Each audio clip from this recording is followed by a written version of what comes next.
I want to start by welcoming, we have two Women's League past international presidents in the audience, Rita Wertlieb, who is, or Wertlieb, excuse me, I don't know which is correct, who is also a Seaboard member, and Margie Miller. Many of Seaboard's past presidents are in attendance as well, and we welcome you all. We are gratified that 23 of Seaboard sisterhoods or affiliates and an individual member are represented today, as well as 22 women from 8 other Women's League regions. I want to extend a special welcome to the women from Beth Israel Sisterhood in Roanoke, Virginia. Beth Israel is in the process of reaffiliating with Women's League and Seaboard region after a hiatus of many years, and we couldn't be happier. Finally, some well-deserved thank yous to the people who helped us to put this program together from behind the scenes. Our tech Zooms today are Janet Rutchick, Leslie Cohn, and Wendy Schneider-Levinson. Erin Dreyfus from Congregation Olam Tikva designed our beautiful flyer and expertly set up our registration. Judith Fogel, Seaboard's Communications Vice President, helped tremendously to get the word out. Our treasurer, Tammy Fine, is handling our finances. And finally, I want to extend Seaboard's deep appreciation to the sisterhoods that sponsored today's program with their generous contributions, as well as to Bruce Golden, who recently gave Sisterhood a very generous donation for educational programming and scholarships in memory of his wife, past Seaboard Region President Shelley Golden, Zichrona Livracha. And now I'd like to introduce our current Seaboard Region President, Marjorie Furman. Prior to this role, Marjorie served as Region Torah Fund Vice President and in other leadership roles at the international and region levels for many years. Marjorie is a vibrant leader and works diligently to stay in touch with all Seaboard Region sisterhoods and affiliates. Marjorie belongs to Shari Tefillah congregation and is a member of Shari Tefillah Sisterhood's Board of Directors. So with that, I turn it over to Marjorie. Good afternoon. Thank you all for coming. Normally, the international president, Debbie Kaner Goldich, would have preceded me in offering greetings to us all. Unfortunately, she can't be here this afternoon, but she sent a message. I will read it now. Shalom, friends. Due to a conflict, I am unable to join you today. It's been a unique and challenging year for many of our sisterhood affiliates, but today we have the opportunity to be together, biyachad, and to celebrate ourselves. I wish you great success today for a day of learning and sharing. Thank you again for inviting me, and I am sorry not to be able to join you. I look forward to being with you in person soon. Debbie Kaner Goldich. Now I'll say something. We in Seaboard Region are excited to present to you an interesting program on alternative ways to celebrate Pesach. As president of Seaboard Region, I welcome and thank you all for being here today. Our education team, chaired by Charlotte Strauss, has worked hard under the able direction of our Vice President of Education and Programming, Barbara Finkel, to bring this program to fruition.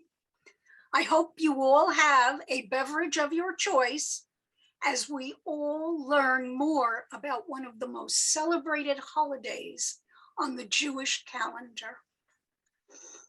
And now I will introduce Charlotte Strauss, who I just referenced. Charlotte Strauss is the Seaboard Region Education Day Chair for 2022. Charlotte is the co-president of Kehilat Shalom Sisterhood. Under her leadership and that of her co-president, Kehilat Shalom Sisterhood offers a variety of programs throughout the year, including an amazing weekly program called Sip and Schmooze, which brings women together either on Zoom or in person just to chat or to have a guest speaker presentation. Next week, Kehillat Shalom will be having their annual Women's Seder. Charlotte is also the chair of Kehillat Shalom's Technology Committee. Charlotte is working closely with her shul's office staff during their transition of their administrative system into Shul Cloud. Charlotte is a project manager professional, and she retired last year from being an IT consultant for over 40 years as a government contractor. Charlotte?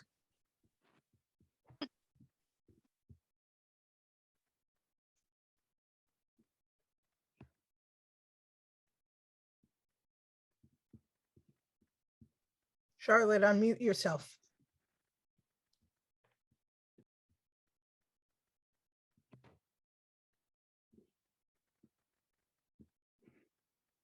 Okay, sorry about that little technical glitch there, easy to resolve. Okay, let me share my screen again.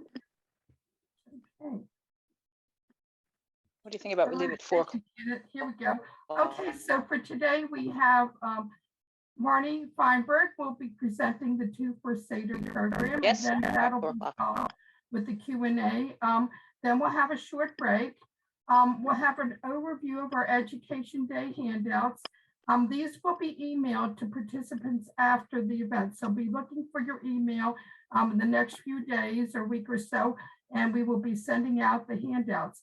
And then we'll have Rabbi Bernstein will be going over the Haggadah that she authored of the promise of the land. And then we'll have some brief closing remarks. This is just so everybody knows what's in store for today. So I'm going to stop the share right now. And I'm going to introduce our first speaker, Marty Feinberg. She will discuss the 2 for Seder program.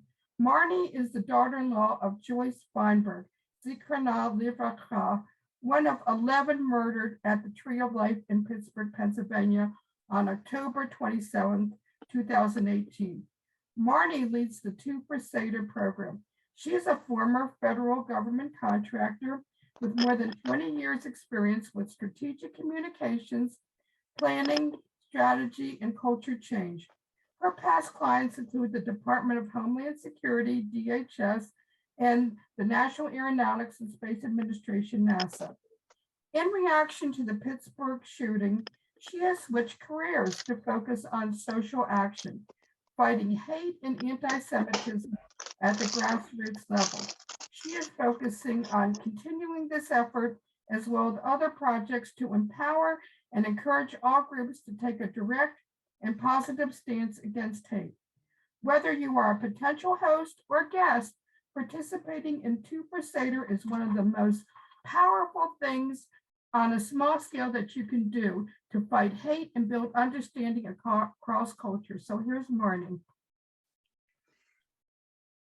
Thank you very much, Charlotte. I appreciate it. And I appreciate the warm welcome from everyone. And I just want to do a special shout out to Barbara Finkel. She and I are at the same synagogue. We're at Olam Tikva, in the same sisterhood. And of course, she is instrumental in bringing me to speak in front of you. So I want to say thank you very much to Barbara and to everyone on the board for bringing me. I am going to share my screen real quickly. Let's make sure I've got this right. Here we go. So you should be seeing a PowerPoint presentation at this point. Can everybody see this? I'm going to assume silence is a yes. Yes.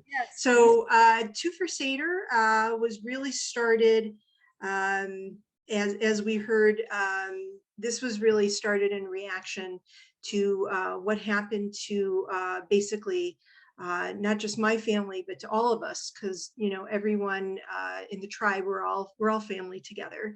And I have traveled really all across the country talking about what happened on that awful day. And I've talked to people in California and in Toronto and in Florida. And actually, I've even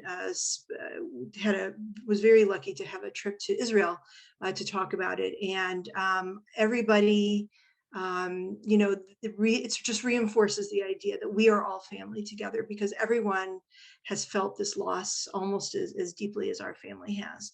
And I do want to thank you all for that, because I know it troubles you as much as it troubles me. But I also want to let you know that Joyce was just a wonderful mother-in-law. And I think many people are very surprised when I say that she's my mother-in-law, not my mother. But Joyce never made me feel like I was this woman taking her son away or anything. She always made me feel like a daughter. And we always celebrated the Seder together.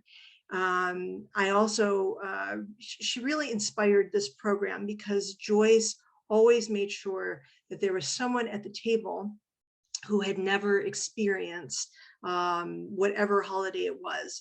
And that was, didn't matter if it was Rosh Hashanah or Yom Kippur or Passover, but it was very important to her to make sure that the community was part of the joy of our celebration. So every day, but especially now that we're planning Passover, I miss her very, very much. So this is always dedicated to Joyce. Two for Seder was started right afterwards, because it was something I think we all can relate to this as a Jewish woman. We have when we're angry or we're frustrated or we're whatever it is, we need to do something really important. So I think repairing the world was a very important thing to me after 2018. And my partner at the time, we started Two for Seder in 2019. Here are some of the pictures from Two for Seder that happened. And I'm going to tell you about the program in detail. But this one, the first picture is Two for Seder actually happening by a Jewish couple who were about to hike up to Mount Everest. So they actually had a Seder, and they sent us wonderful pictures about it. The second one, as you can see, this one was actually in North Carolina. This one took place, very, very big table, all sorts of, family and friends, and two participants, especially this little girl peeking over her mother. And then this last one here at the bottom, this is actually from Two for Seder last year. There was a young man who insisted that it didn't matter if it was virtual or if it was in person, he was going to have it with his friends. And he actually did a Two for Seder for everyone in his class, in his high school class. And he was like the most determined person. It was just really wonderful. So I think this idea of Two for Seder, people are really, it really feels like a nice extension of family. And every time someone does it, they have such a powerful feeling against hate and extremism, like that they can feel the difference that they're making. So in 2019, once again, this was before COVID, we had almost 1,000 different families tell me that and they actually signed up for our kit and the whole piece. And actually, as I went and I spoke across North America, I had many, many more people say, "Oh, I'd never signed up, but I totally did it." So there were clearly more participants than this, but I cannot tell you how healing this was, and how wonderful it was to see the Two for Seder and the idea of Two for Seder just happened all across our two wonderful countries. And that we as Jewish women, Jewish families, that we really made an impact back in 2019, back before COVID. Of course, when COVID happened, Two for Seder, we kind of took a break, but we are starting to reawaken, just like everyone in the world is. But okay, so now I've told you a little bit of the background about Two for Seder, but what is it exactly? So really, it is a way to provide a counterweight to hate. I really, I think when right after Two for Seder happened in 2019, the shooting in Poway happened. And I have to say, I felt like, we didn't make any kind of an impact. And it was so devastating to me. But my partner and the board, they all said, we have a survey ready to go. Let's find out what people said. And people who participated, they responded, and they were so positive about it.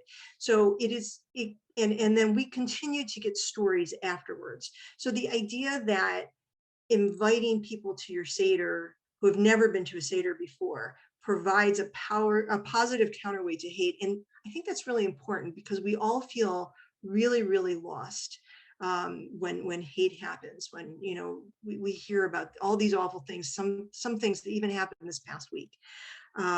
Even while there's a war going on, people still are taking time out to hate each other on a personal level. But I think Martin Luther King really said it best, that it's you can make a choice either to hate or to love. And I'm going to make that choice to love. And I think that he's an inspiration to all of us, and he should be to all Americans. So Two for Seder, sorry, wrong way. Two for Seder actually is about you and your Seder, and inviting two people who have never been to a Seder to your Seder. But why is that important? So I was very interested, because last year, AJC, who has been a huge supporter of Two for Seder, they actually did a very in-depth survey. And what they really found was that there isn't a growing hatred of Jews, but really people who aren't Jewish, they don't really think about anti-Semitism that often. Many parts of the United States do not have a large Jewish population. And even in some of the areas where there is a substantial Jewish population, people don't necessarily know that you're Jewish, and they don't think that they've met a Jew.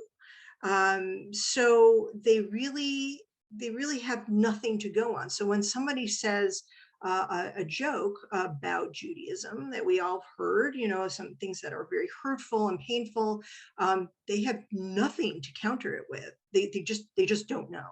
And they say, must be right. Why not? So this is part of that education, that being Jewish is very joyous and wonderful. I think the other interesting thing is the Interfaith Youth Corps, which is an interreligious organization. It's not any particular religion, but they really have done a lot of studies about this idea about reaching out, instead of we're just going to huddle here and be quiet and nobody's going to bother us. The idea of reaching out across religions has an impact. It really does make a difference. And it's funny, 30% doesn't sound like a lot, but 30% is, a third of the times I'm going to actually go, oh, I'm open to hearing about that. And I think with somebody who's never really had a Jewish experience, that makes a big difference. So there's a lot of science here to back up, social science, to back up the idea of reaching out across faiths and really showing each other why we do what we do. So once again, this idea of, it's kind of, I've heard it from a lot of people, this idea that, I just feel like I don't know what I can do. I don't know how I can make an impact. It just, it's just such a big problem.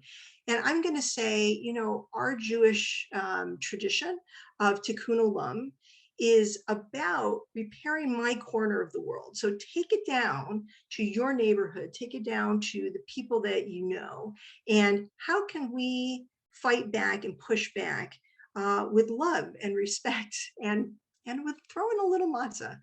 So I'm going to ask you to take 2 for Seder challenge. And this year, if you are having a Seder, if you're having it outside, if you're going to have a regular Seder like you used to have back before COVID, or if you're going to have a virtual Seder, I'm going to ask you to invite 2 people to their first Seder.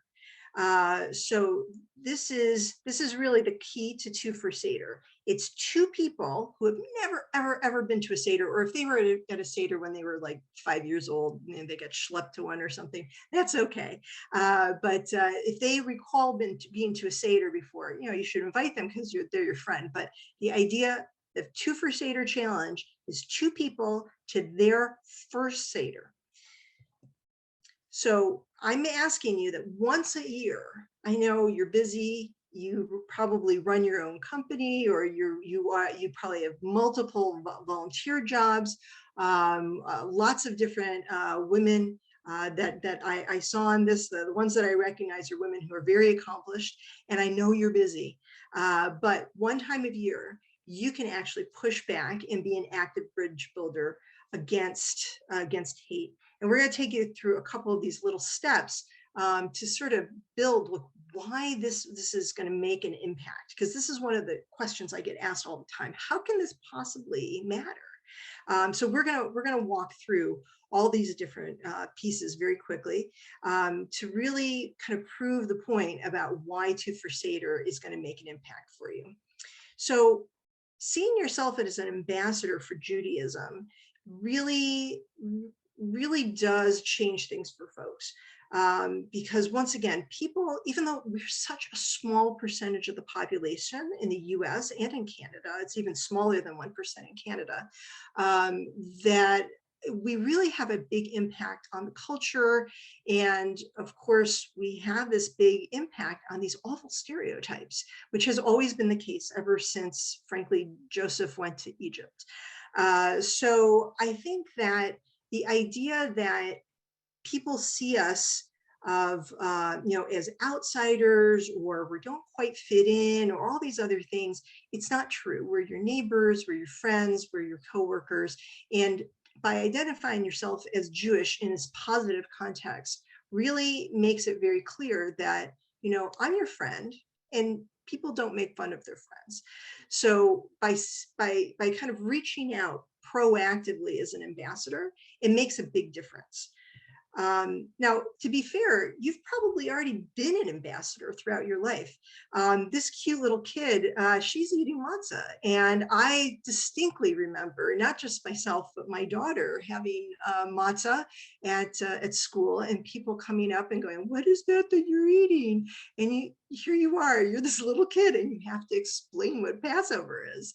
And I also remember standing up at Hanukkah time and having to explain, and I was the only Jew, I think, in the whole school at that time.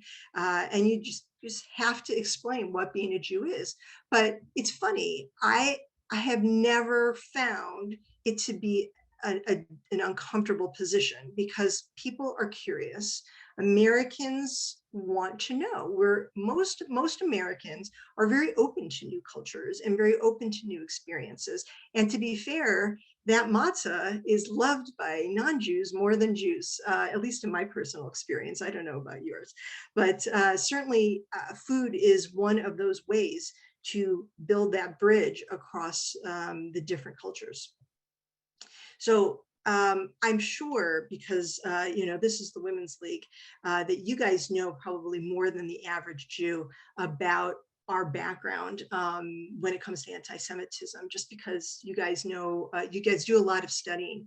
But I do want to just to quickly brush up about this idea of the historical stereotypes that I think, my mother always spoke about So my mother grew up in the 50s, and she always spoke about these historical stereotypes being thrown at her all the time.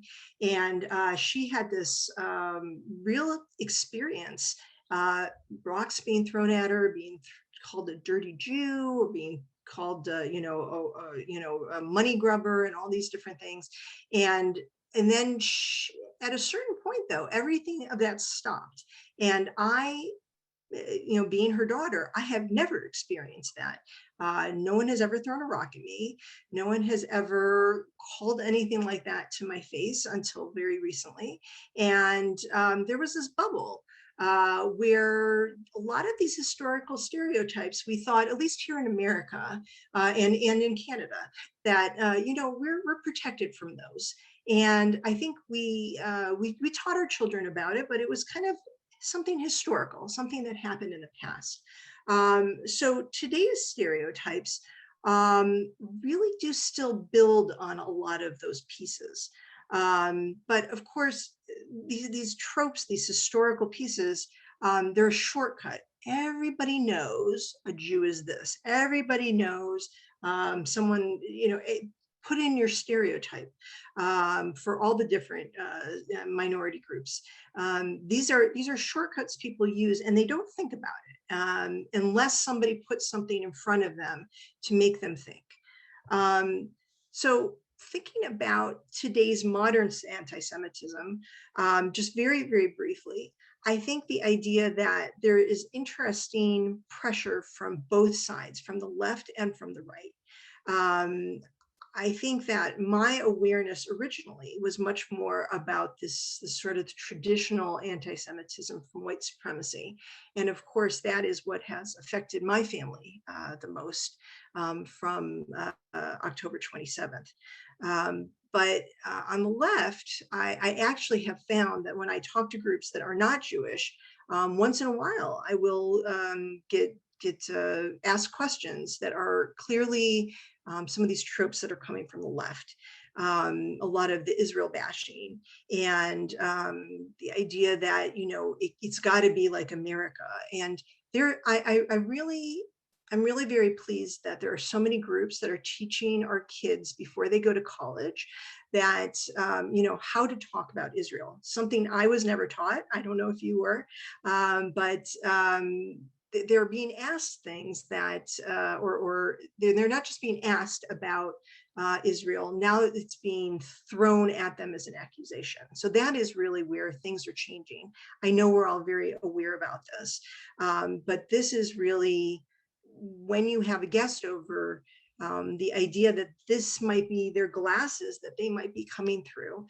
I just want you to have some awareness about that. But we're still in America, and still almost everybody, even people who have those lenses on, are willing to say, all right, well, tell me why I shouldn't think this way. And that's that moment where you can actually make an impact. The last thought about learning our little past piece. These are the survival tactics that I think we especially, not just as Americans, I have a lot of family in Europe. They actively do this approach. It's called hush hush, and hush hush talks about the idea that if I just stay quiet about whatever happened, it's going to go away. If I don't make a big deal about it, it's just going to disappear from everybody's awareness of it. And I have to say that this was something that we really did for a long time. We actually, there's the folks in the South who are Jewish. There was for a very, very long time, you could not really hear about them. It was really, really quiet that there were Jews in the South. And, I think this is really one of the reasons that we have survived in the past. When there was violence, when there were things that were specifically in your face, I'm not going to confront. We're gonna deal with this in the back. And I think that's something that you have to make a decision about on your own. This is not about confronting people. This is not about dealing with someone who's difficult. But I do want you to be aware that hush-hush tactics, they help us survive, but they don't confront any sort of a stereotype. It doesn't make any changes, but it does allow us to survive for another day. So it is something to be aware of. It's very important that we do decide when we use which tactic, but Two for Seder is not about hush hush. And I think this idea that, I'm really proud about being Jewish, and I know Joyce was, and my family that I grew up was also very, very joyous about our Judaism. And that's actually one of the reasons that I actually love the shul that we're at, because we're teaching our children to be joyful about our Judaism. And Two for Seder is not about being quiet and being, over in the corner. We're still here, but we're quiet. It's about, hey, you know what? This is a great holiday. I want to share it with you because it's so friggin' awesome. So basically, this positive attitude, it really, really impacts people. The idea about Judaism being this stuff that happens in the background and all these awful things people hear about, they don't think about the idea that Judaism is just something that we love, and we love as much as they love their religion, if they have a religion. But it is interesting that even though there's all these different stereotypes and all these different awful things out there, knowing about them and be able to counter them, that's good and it's important, and you should be able to apply that where you need to. But the idea of being joyful in your answers and being proud of who you are and not being apologetic, but being sincere, and really knowing your stuff because you're an intelligent woman, it really makes an impression on people. I've seen people, their whole body language changes when you start really talking with a certain amount of authority, but also with that positive attitude of, you know what, I'm just here to teach. I'm just here to answer in a positive way. And I'm a great representative of the Jewish people. So when we're talking about Two for Seder, we are going to educate people who don't feel strongly about Judaism, because if they were really anti-Judaism, probably are not somebody you're going to invite to your house anyway. But we're looking for folks who have never had a firsthand experience with Judaism. They might have only really heard about Judaism through the Palestinian conflict. So that's from the left kind of a concept of Israel.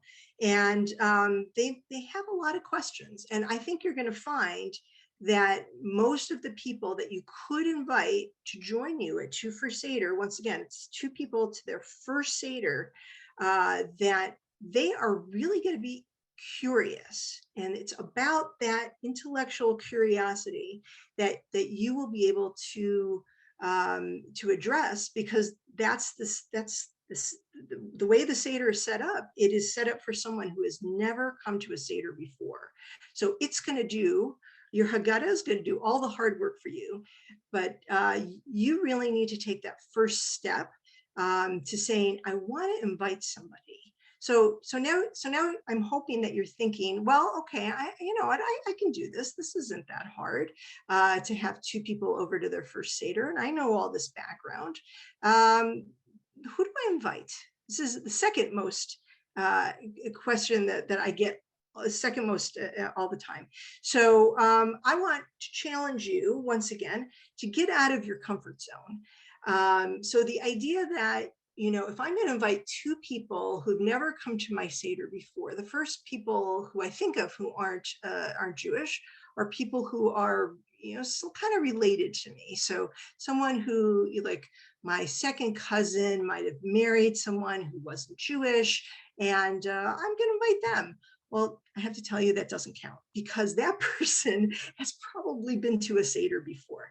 So I'm going to ask you to go think about your circles of friends, and look at someone who might be a coworker, someone who you might have lived next to for 10, 15, 20 years, or an acquaintance, who is, once again, of course, they're of a different religion, but somebody who had never had this wonderful experience of a Seder. I mean, in fairness, don't you feel like, I kind of feel bad for somebody who hasn't been to a Seder before. I mean, it's such a cool experience. So try to push as much as you can, to find somebody who is a friend, somebody who you trust to some extent. It's why you're okay with coming into your home, but somebody who is probably not the first person you would have thought of to invite to your Seder. And that's where the real impact happens. These are also the people who are going to, once they understand a little bit about Judaism, they're going to be able to go to places that you don't go to, or they're going to talk to people that you would never meet. And when they hear that joke or that trope, now they're going to have that counterweight, right? So all these pieces are kind of building together.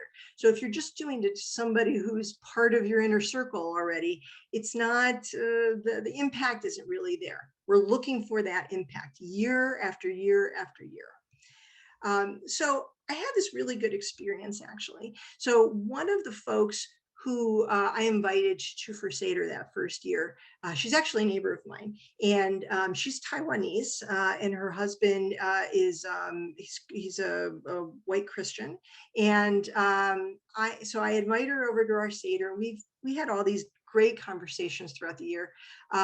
So she actually, for Chinese New Year, she actually made these great bubble waffles. God, they were so good. And you can see here, so it's almost like Mishlach Manot, right? So she brought around all, these big waffles for us, and they were so delicious right out of the oven. And of course, I couldn't even get a picture while all the waffle was intact. My family just attacked it. So this is as soon as I could get my camera out, this is what was left. So I apologize, it's not a great picture. But of course, we included them in Mishlach Manot right afterwards, because it's less than a month away. And we have, so this was back in 2020, right? So 2029, they came. 2020, this is when everything was starting to close up.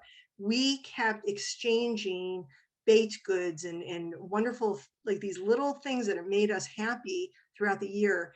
And I have to say, we understand a lot more about the Taiwanese culture based on this. It's really been a wonderful exchange. And this would never have happened if I hadn't reached out and invited her to my Seder, even though she's been an outstanding neighbor for 10 years. So it really was, it was really a wonderful experience and a wonderful exploration to deepen our relationship. So all these great things, I bet you're also starting to, because I know you guys are probably pretty creative as well. You're probably thinking, oh, well, I can do this for Shabbat. I have an opportunity every week to do this. And you do. Shabbat is pretty fast. And I have to kind of explain to people, like, why am I lighting these candles? Why am I drinking this wine?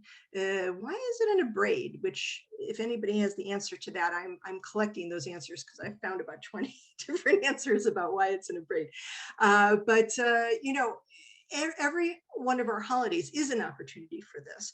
But I have to tell you that the Seder really was set up for something like this. Because if you're Jewish, according to surveys that keep happening year after year, almost everybody participates in one of these Seders. It's great. And why do we do this? We go on the journey every year to Egypt, and you and I actually go out of Egypt, we ourselves.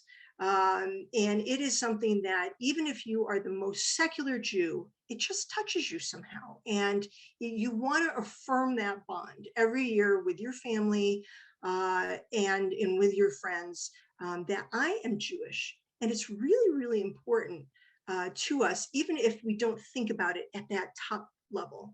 Our neighbors, though, they've heard about this, right? Of course, if they're Christian, the Last Supper was a Seder. And many Christians actually do celebrate a Christian version of the Seder, but it's not quite the same as what you and I do. But they know about it. In the Muslim religions, they also study the Seder because it was very important to Muhammad. So it's something that if you're from an Abrahamic religion, you've heard about this and you have a good awareness of it, and you want to know more so that you can deepen your own religious understanding. And there's nothing wrong with that. It's a great thing. So they're very open to learning about it. But of course, it's a wonderful experience. I have to say, if you have a Seder that, at least before COVID, used to be, 30, 40, 50 people. If you have a little tiny Seder that, it's just your immediate family. If you do the, like the Haggadah that's this thick and you read until 2 in.the.morning, or if you do like my father used to do on the second night, which is the 2 pages, which was just basically the basics, it doesn't matter. It's just such a wonderful experience. And to share that is, you really feel, coming in from the outside, people have reported that they really, really feel that intimacy, and they feel so honored to be invited into this special, special moment. And every year you have that opportunity to make somebody feel special. So why would we have 2 people? Why not just invite, I'm just going to invite my neighbor. Well, I have to say, when I go in for a new experience, I like to take my partner with me. My husband is, he's not the, like Captain America or anything, but he loves trying new experiences. But even if he didn't, he would feel more comfortable going with me, and I would feel more comfortable going with him. And I'm not going to leave my kid behind, but that's a third person. But still, the idea that I would still have, I can try something out if somebody's holding my hand. If I know one person, I can learn everybody's name. It's that kind of a thing. So just even jumping in, I can jump into deeper waters with my partner with me, or with a friend with me. But there's also the impact afterwards. So, when I go to see a movie or a play, or we go traveling, one of the things that I love almost as much as the experience itself is talking about it afterwards. So the first person I talk to is the person who experienced it with me. And I have to say that not only helps me understand things, he saw things that I didn't see, and vice versa, but that from a memory perspective, it reinforces what you learned, and you will remember it longer because you had that conversation with somebody else. But it also, by saying, bring a friend, bring your family, bring a member of your family. It's saying, my family and your family, for tonight, we're all one family. I don't want to make you feel uncomfortable. I don't want to make you feel, like odd woman out, or odd man out, or odd person out. I want you to feel comfortable. So bring your comfort blanket, which is your best friend or partner, and be comfortable, because we're all going to be comfortable together. So 2 people, it's really important for your guests' comfort. So remember I talked about that survey that we did. We got a lot of feedback, not just from people who hosted, but people who participated. And they really talked about how much they really enjoyed being part of this experience, whether it was a zoo, as you can see on the left-hand side here, or even the ones that were virtual. Although I do have to say, I do feel it's a little bit more difficult to have this intimate experience on the virtual piece. I really prefer the in-person piece.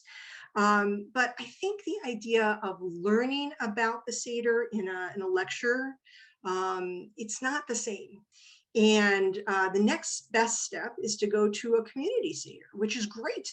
I've been to many community Seders now, and I have to say I miss them for the past 2 years, because they're a different kind of experience. But they're not quite the same as me inviting someone to my house as part of my family.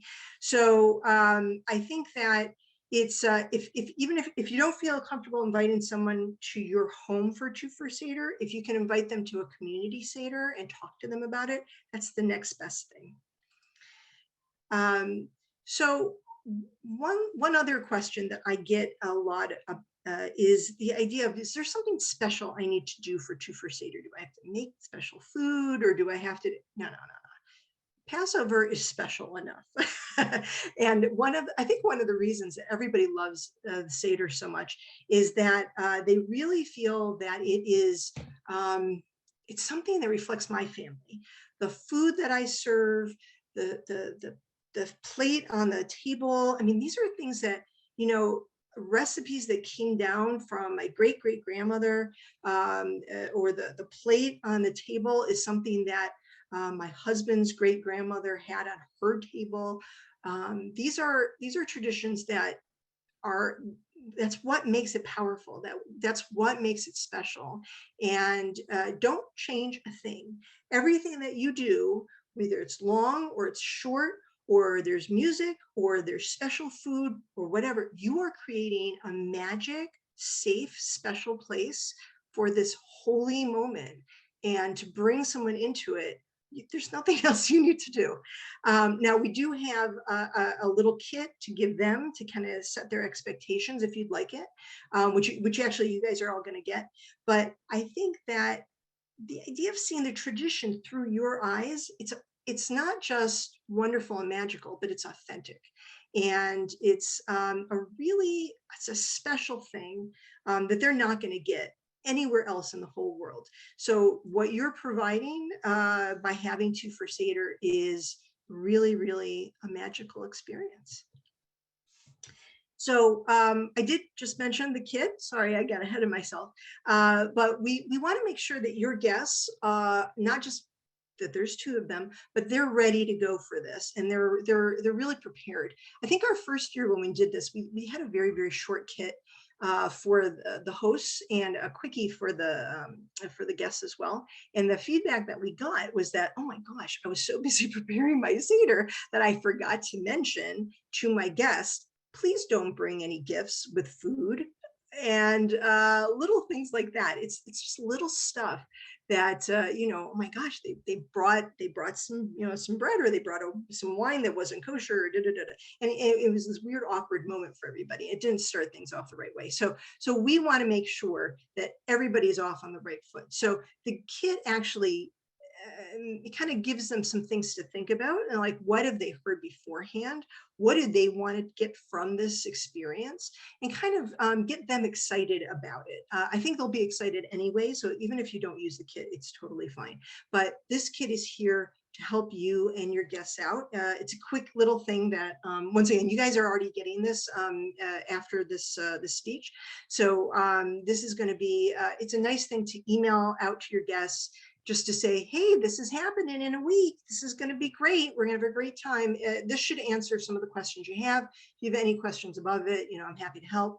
But I'm going to be cooking like a crazy woman. So sorry, I'll do what I can. But I think this is also, take a look at the guest kit yourself, and maybe think about what you want them to remember from this. I mean, I got to tell you, seeing it through someone's eyes fresh, it's like the first time you had your children and you were explaining it to them when they first could understand. It makes you the simple child again, which is a wonderful, wonderful gift to you as well. So we had our first one in 2019. We had a couple, some people did virtual Seders in 2020 and 21. I wasn't really sure about doing two for Seder this year, I have to admit to you. Don't tell anybody. But my board actually made me sit down and say, why did you start this in the first place? Of course, you started it in memory of Joyce, and you started it to fight back about hate. But is that really, like, what other goal did you want from it? And it made me really think about this. The idea that what we really wanted to achieve was kind of like the orange on the Seder plate. So a lot of people know the story, part of the story. They know the idea of this, the orange on the Seder plate is like a woman on the bima. What they don't know is where that came from. Some people do, and some people don't. At this point, it's starting to kind of become an urban legend about where this came from, which rabbi said this, what context it was in, the whole thing. You may remember it or you may not, but I bet you still put that orange on the Seder plate. And that's kind of what we want Two for Seder. That was the original goal of Two for Seder, is that we wanted people to try it out a couple of times and then, you know, find a way to incorporate it into their own family tradition. And I really think that this has an amazing impact on kids, especially, not just the kids who are the guests, but our kids. And the last thought I'd like to leave you with is this idea that, remember how I was telling you about my mom and her getting the rocks thrown at her, and I never experienced that. Well, I have to tell you, because I didn't experience that, I'm kind of left with this sort of this moment of, gosh, what do I tell my daughter about anti-Semitism? Unfortunately, my daughter knows a little more about anti-Semitism than most children ever should. But really, it's still a question, not just, I'm not a victim, I'm not just a victim. I have a way to fight back. I have a way to fight back in a negative way or in a positive way. And I want to model a behavior that my daughter will always be able to take with her for the rest of her life, no matter where she goes, no matter what she does. And I want her to be able to think about, you know, I'm proud to be Jewish and I'm proud to teach you about my Judaism. And if you don't want to learn, that's fine. The next person next to you might be interested if they have questions or whatnot. But the idea of incorporating this into your family tradition is a way to model that behavior and constantly bring tikkun olam into your world every year, year upon year upon year. So I want to thank you for having me here today. We're going to do a quick Q&A, but I do want to let you know that we are not just here for this presentation. My board and I are absolutely on Facebook and on Twitter, and we're here if you have any questions about anything throughout the next month. We're here to answer your questions, help you out, take your ideas. I mean, things have evolved a little bit since that first Two for Seder. But you are really an important part of this, and especially because you're conservative women, just like myself.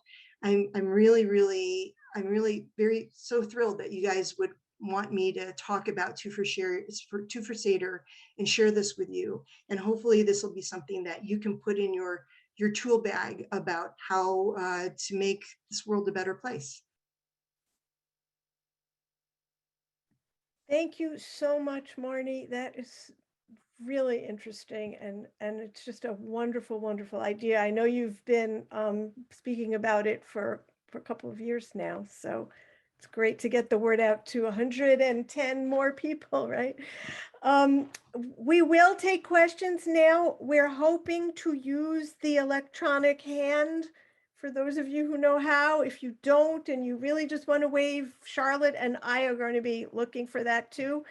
To ask a question, if you see the reactions bar that's on the bottom, if you're using a computer, you click on reactions and then raise your hand and we'll see you. And we've already got some. So let's start with Rita. First of all, I really want to thank you, Marty. This was such an inspiring and beautiful presentation, and I already learned a lot from you. So I have an interesting experience that's going to take place this Passover. My granddaughter, who got married last November, married a young man who is not Jewish. Her mother-in-law, who is Catholic, decided she wanted to make a Seder for my granddaughter. And and she asked me at the wedding if I would work with her and teach her and if I would participate and come up. They live in Philadelphia, so it's not so far. And would I come and help her do this Seder? She's invited another couple who is Jewish, but I don't know them. And she's invited two of her sisters who are not Jewish. So this is almost like in reverse of what you talked about. But if you have any suggestions, we've talked about the menu. I know what I'm making and bringing. And I suggested to her she use plastic plates because, first of all, you don't have to stand there and do all these dishes. And second of all, we'll throw them away. That's, the thing. So I'm bringing the Haggada's, and I'm bringing the matzo ball soup, and I'm making a brisket, and I'm making an apple cake, a Passover apple cake from my sisterhood cookbook. But what are some, I'm envisioning this Seder, and I'm envisioning that I'm going to partially have to lead this Seder. So any suggestions for me? Yes. Rita, it sounds like you really know almost everything you need to do here. I think you're right. You are going to have to lead the Seder. If I could make a recommendation, you said your daughter married a man who. No, it's my granddaughter. I would make her your partner in crime on this one. I would actually ask her to lead it, because she's what has brought these two amazing families together. And she, it's very funny. I think that, I had my bar mitzvah, but I was never allowed to lead a Seder for 20 more years, 25 more years. My goodness. So it's almost like when you lead your first Seder, you are truly, truly an adult, because I trust you with the Seder now. It's just one of the things that we do. So you may want to ask her if she would like to lead it. That would be interesting. I will. It's funny because we met them for dinner last night in Baltimore. And she said to me as we were leaving, kissing goodbye in the parking lot, if there's anything you want me to do for the Seder, please let me know. So maybe I will ask her that. That's a great idea. Thank you, Marty.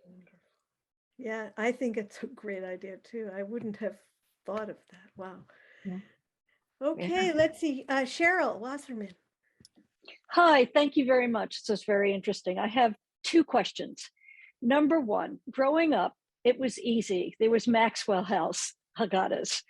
And now you go Haggadah crazy because there are so many options and all of that. And some of them talk about the chosen people and some of them don't. And that to me is the difficult part of this. And so that's my first question.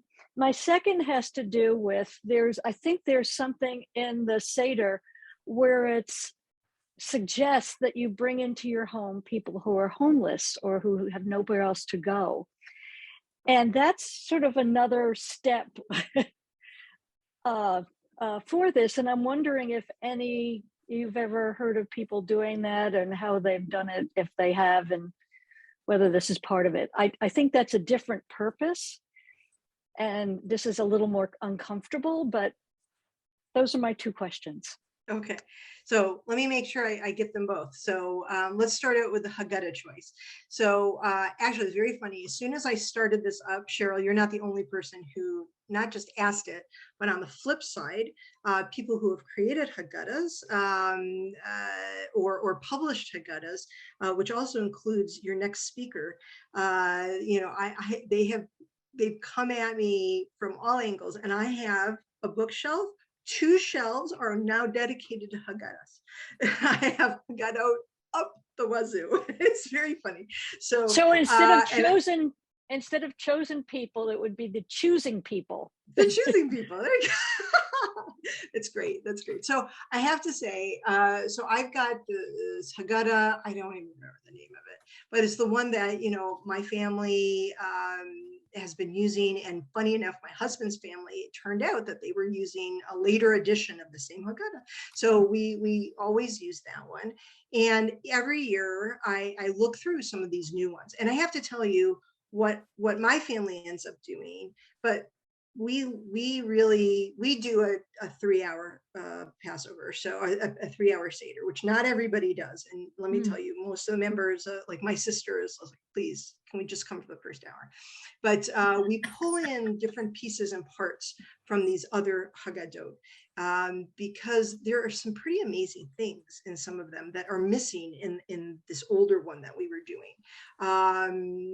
And I have to say, there's one that, and gosh, I wish I had been prepared for this, because I would have all of them ready to go and hold them up. But it's literally a work of art. It's painted, all the art on it, and it is gorgeous. And I would love to use it, but I have to say, we timed it. I did a brief kind of timing it out, because I do a lot of speeches, but it's maybe a 15-minute Seder. So it really wasn't for us, but I do show it around, and I have it on the table for people just so that they can see. So my recommendation would be, go with the one that you like, and the one that you're the most comfortable with, but then look at some of these other ones and buy a copy or two of these. If something else really strikes you, just say, you know what? We've got the second Haggadah. There's this poem in it. It just really moved me. I want to pull this in. I want to talk about it. And it livens things up for the people who have been to your Seder for all those years. Of course, if you're doing 2 for Seder, it's all new to them. And 2 books is going to be like, why do you need multiple books? But they won't know any different, so it's all good. Yeah, there's some amazing things that are being developed out there. And I actually have a friend who, she, like every 5 years, she actually makes a point of trying to acquire something new in a different Haggadah, which you know, that doesn't work for my family, but it works for her family, and she loves it. And every 5 years, it's like this discovery that she goes on. So lots of beautiful things out there. So I would recommend that. Okay, so turning to the second question that you had, and so this is going to mean me putting on my Passover lady kind of hat, because by default I've kind of learned a lot about Passover. So the passage that I think you're discussing, it actually talks about that, you know, no one who's Jewish should not be without a Seder, that you should bring in the homeless, the downtrodden. And the intention, though, is that it's any Jew, no matter how wealthy you are, how poor you are, no matter if you are, fleeing from a tyrant, which we can see right now, the idea that we all can take a moment to reaffirm our Judaism, that take that moment that we all leave Egypt and declare ourselves to be the Jewish nation. It is critical and important. And that's what that statement is about. It's about any Jew. And if you know someone who doesn't have a place to go, it is a mitzvah and an obligation, not just a mitzvah. It's more than just a regular mitzvah in the Talmud, to go and to invite somebody in. You need to do it, because that's part of the strength of our people. So it's a little outside of 2 for Seder. But I think the idea is a very important one, and it really speaks to our strength as a people. Okay, we'll try to take 2 or 3. I see we have 3 more, and if we can make it a little bit short, and maybe Marty, you can be in contact with people after, but we want to give people time for a break before the next speaker. So Limor and Judith and Linda, but if you can keep them, short, that would be great. Thanks. Okay, so I have a very quick question. We happen to use this Haggadah, if you're from the Northeast, then you love the fortune off, whatever. It's falling apart, but it's the one Haggadah that I guess we have a lot of copies of. So we have a lot of people.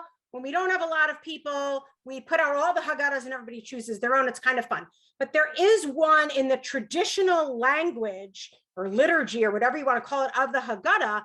After the third cup, it says, Shvoch hamotcha, basically, pour out your wrath upon the nations that know you not, upon the kingdoms, pour your rage upon them. It's like this, you know, obviously, like we just left Egypt. We're so mad at our captors and our oppressors that we, you know, that we're lashing out at them.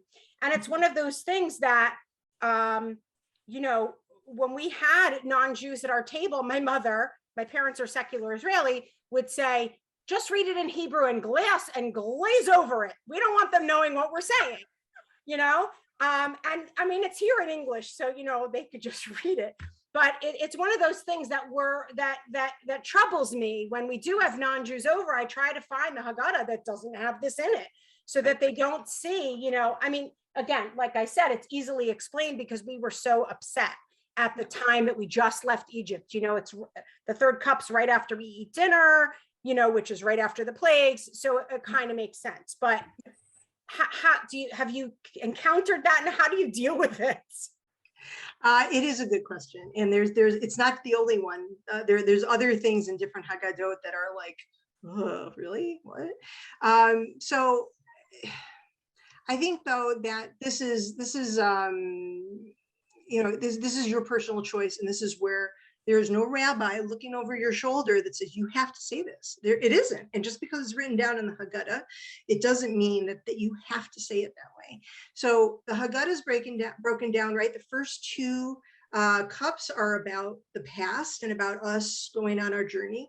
The second one is about today, or the third one is about today.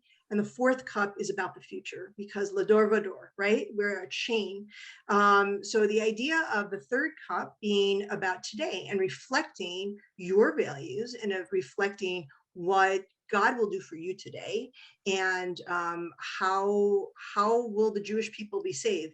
You may want to put in a story about, if you're inclined, to put in a story about how the Chabad rabbis are risking their lives going in and pulling out all these kids that they, you know, like they, you know, because there's a lot of Jewish kids out there that are in Ukraine.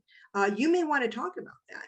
The idea that, you know, our own bravery is enabling this, but is there a religious spirit behind that? Is there a spirit, the spirit that brought us out of Egypt?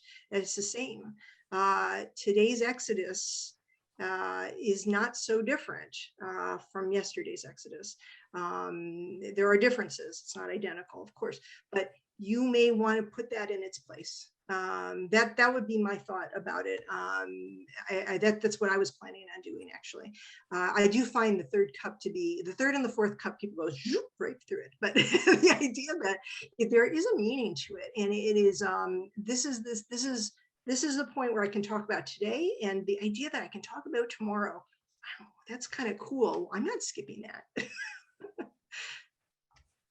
I hope that was helpful. Thank you. Yes, thank you. I know it helped me. Yeah.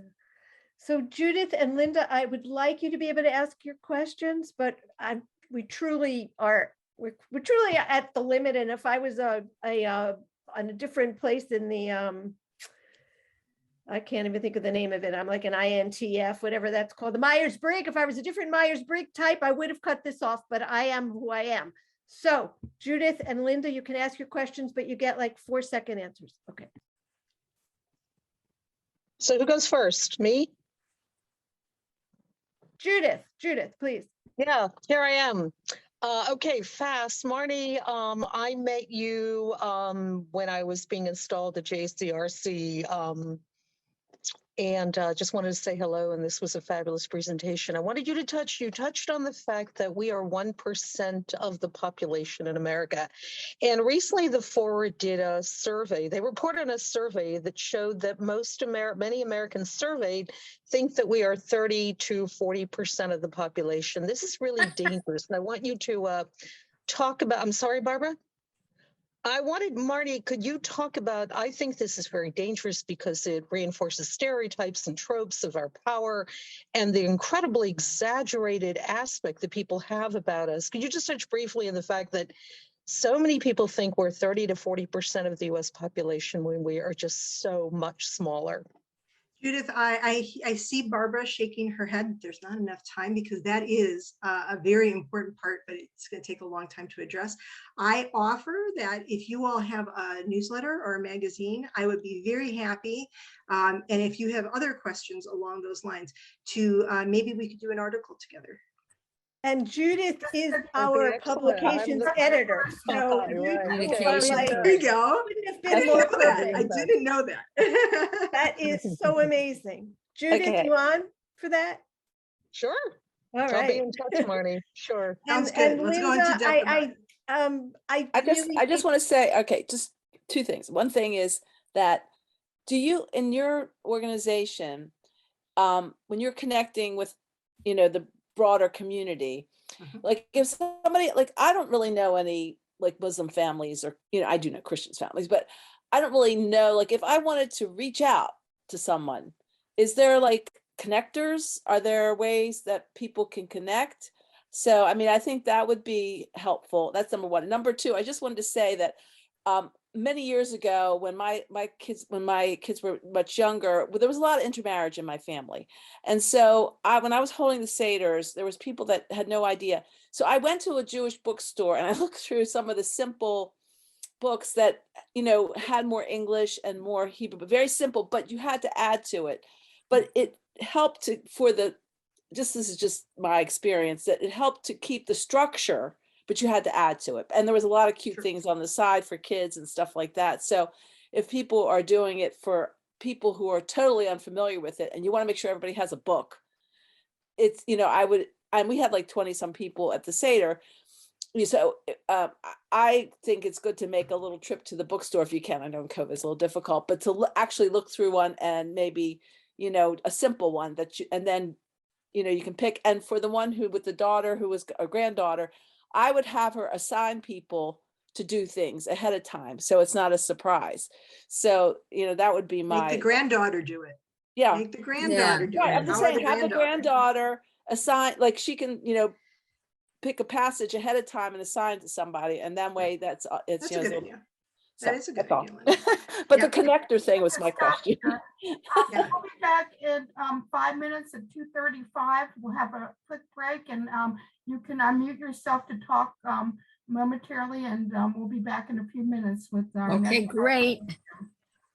Thank you, Marnie. Thank you so much for having me. Thank you for being Wonderful. here. Wonderful. And let me know, you guys can all email me and let me know if you're doing two for Seder. Sounds great. Take care. Bye. I'll be in Israel at my daughter's. But anyway. Lucky you. God willing, I say.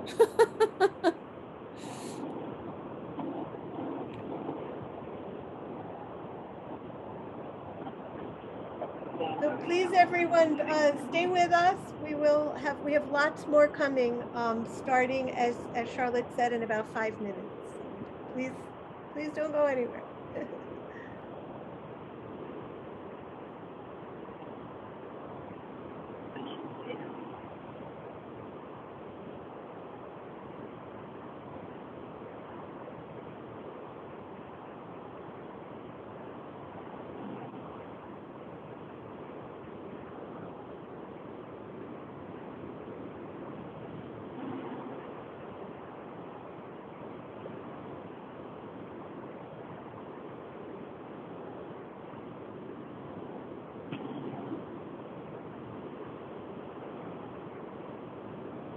Leading this thing. Who's the woman that's leading? She's the education chair for Seaboard. Program and education.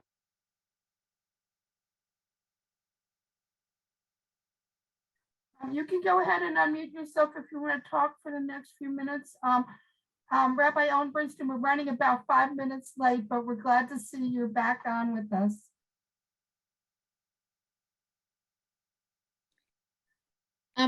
Are you going to make me a co-host? Yes, I'll do that. And is it okay? I want to try to share my screen just for. Okay, that's fine. Okay, and then Okay. I'm going to share mine. Okay, go ahead. Let me make you co-host first. Let me find you. Maybe it's under R for Rabbi. Okay, hold on, let me slow it down. Well, it might be easier to do it here from your talk screen.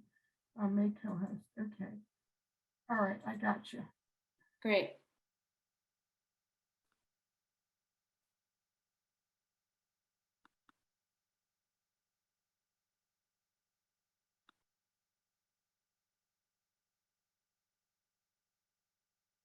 All right, you can see this, right? The Yes, meaning of land? You got Okay. it, I got it. All right, great. Okay.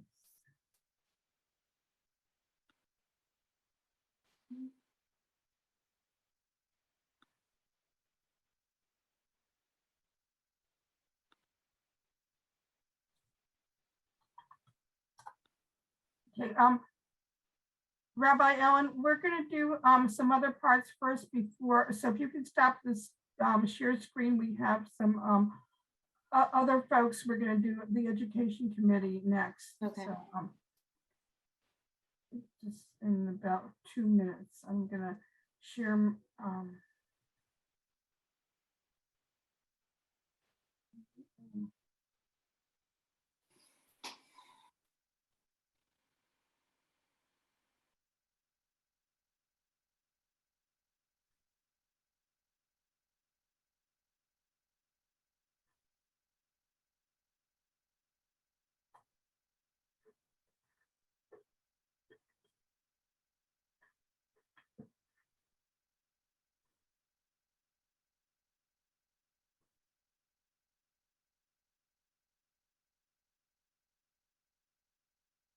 Everybody's so quiet right now.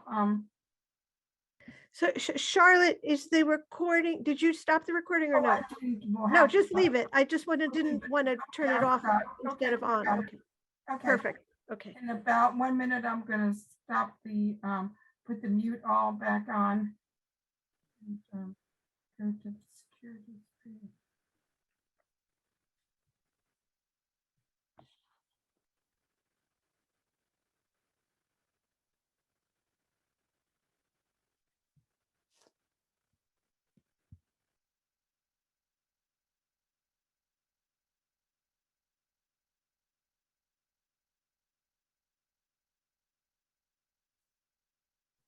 Okay, I'm going to mute everybody. And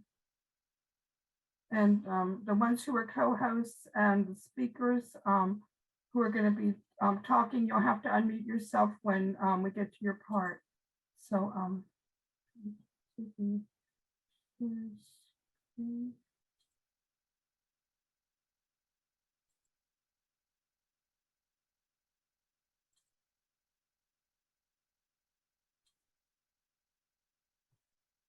okay, so I'm going to stop this a second and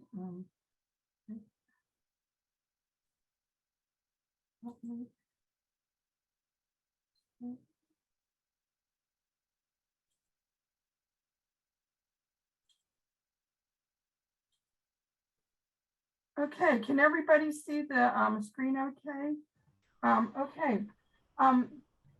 I know this was a short break, and I know probably a few people are going to join us back in a few minutes. It was a very great presentation from Marty, and we went a little farther over the time frame. So good afternoon and welcome back from our break. We still have a lot more to cover today, including our second speaker, Rabbi Ellen Bernstein, who said it's okay to call her just Ellen. But before we get to that, our education committee has prepared handouts that will be distributed as a package to each registered participant after today's presentation. The package of handouts will be distributed via email, and it may take a few days for us to get them out. The intent of these handouts is to provide reference materials to enhance your Passover experience. I will be calling on members of the education committee shortly to provide a brief overview of what will be in the package of handouts. Included in your package is a handout on kitniyot. Kitniyot are foods which Ashkenazi Jews have traditionally avoided during Pesach, even though they are not chametz leaven. The handout on kitniyot was prepared in 2020 by Rabbi Charles Arian for my congregation, Keilat Shalom in Gaithersburg, Maryland. The purpose of this handout is to provide an overview of the issues surrounding the consumption of kitniot during Passover. In it, he explains what foods are classified as kitniot, as well as the reasons why historically they have been unacceptable for consumption during Passover by some Jews. Please note that some consider this to be a controversial topic, and that some members of the conservative Masorti movement may still not be comfortable eating kitniot. That is, of course, it is a personal decision. The consumption of kitniot is allowed, but is not mandated. We provide this information for educational purposes. If you have additional questions about kitniot, we urge you to consult with the rabbis at your synagogue. At this time, I want to introduce Bobby Gorban. Can we, should I stop? Are we able to make her on the spotlight? Do I need to stop this year? Okay. Barbara, can we make the, let me stop the share a second and we'll put Bobby as, okay, she's a spotlight. Okay, so we can go ahead and I will continue to share my screen and hopefully we'll get Bobby on the side here. Okay, share. Okay, okay, we have Barbara on there, but okay.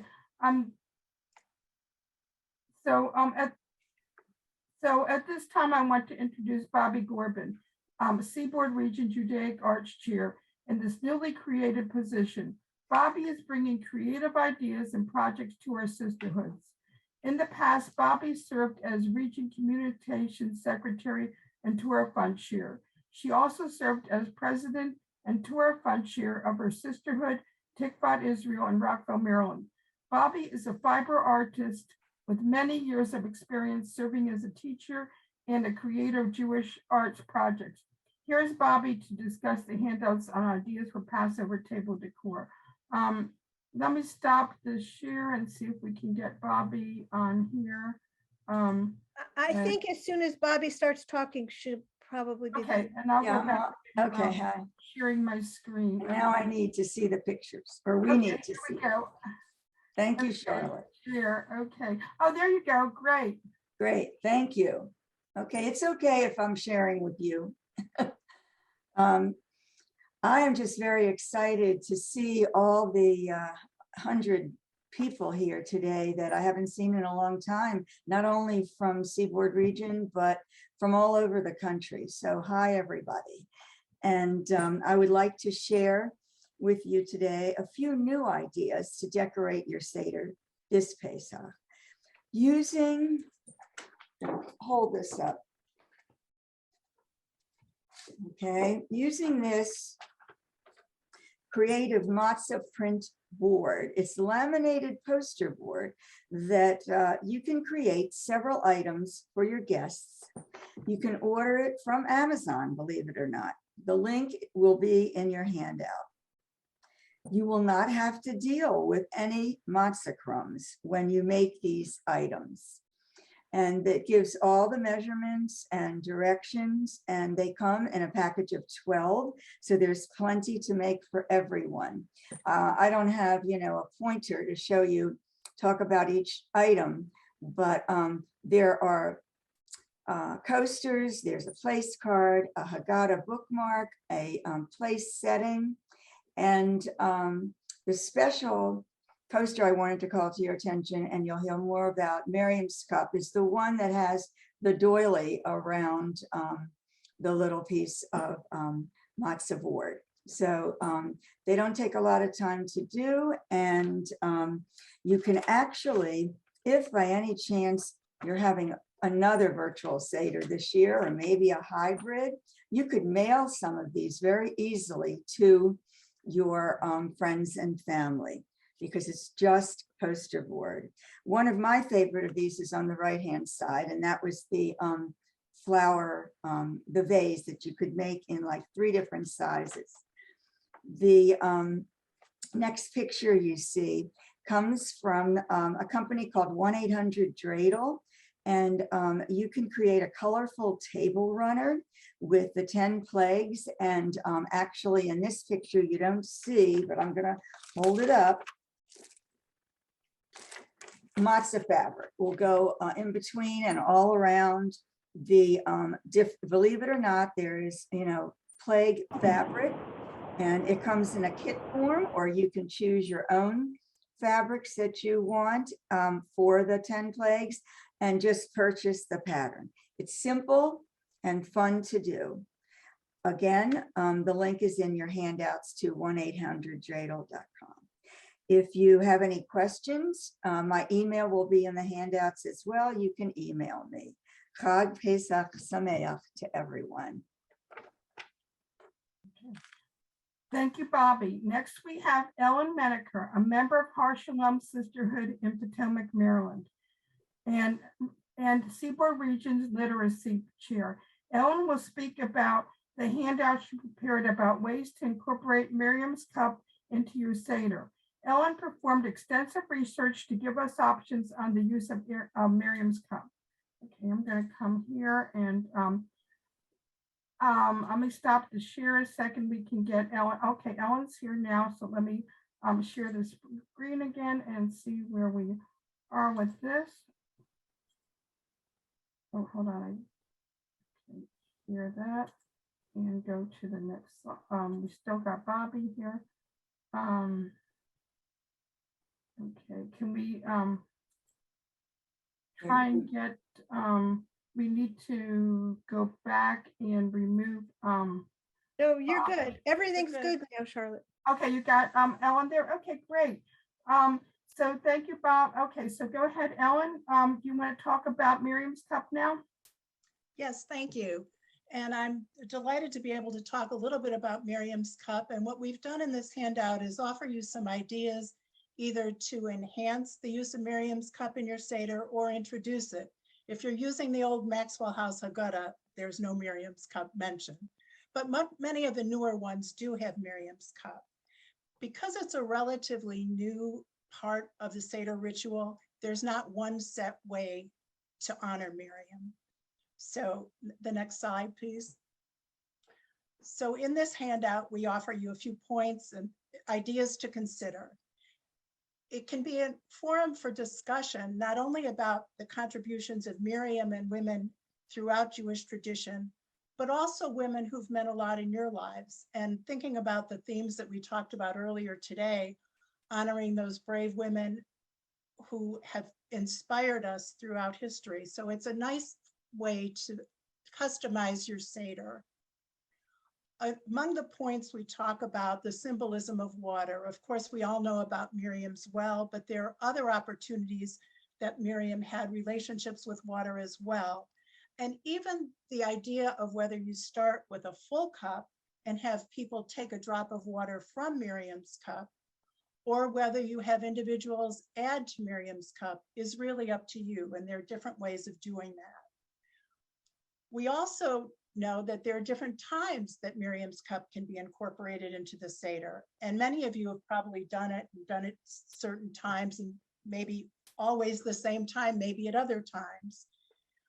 A lot of people do it at the beginning of the Seder during the story of Exodus.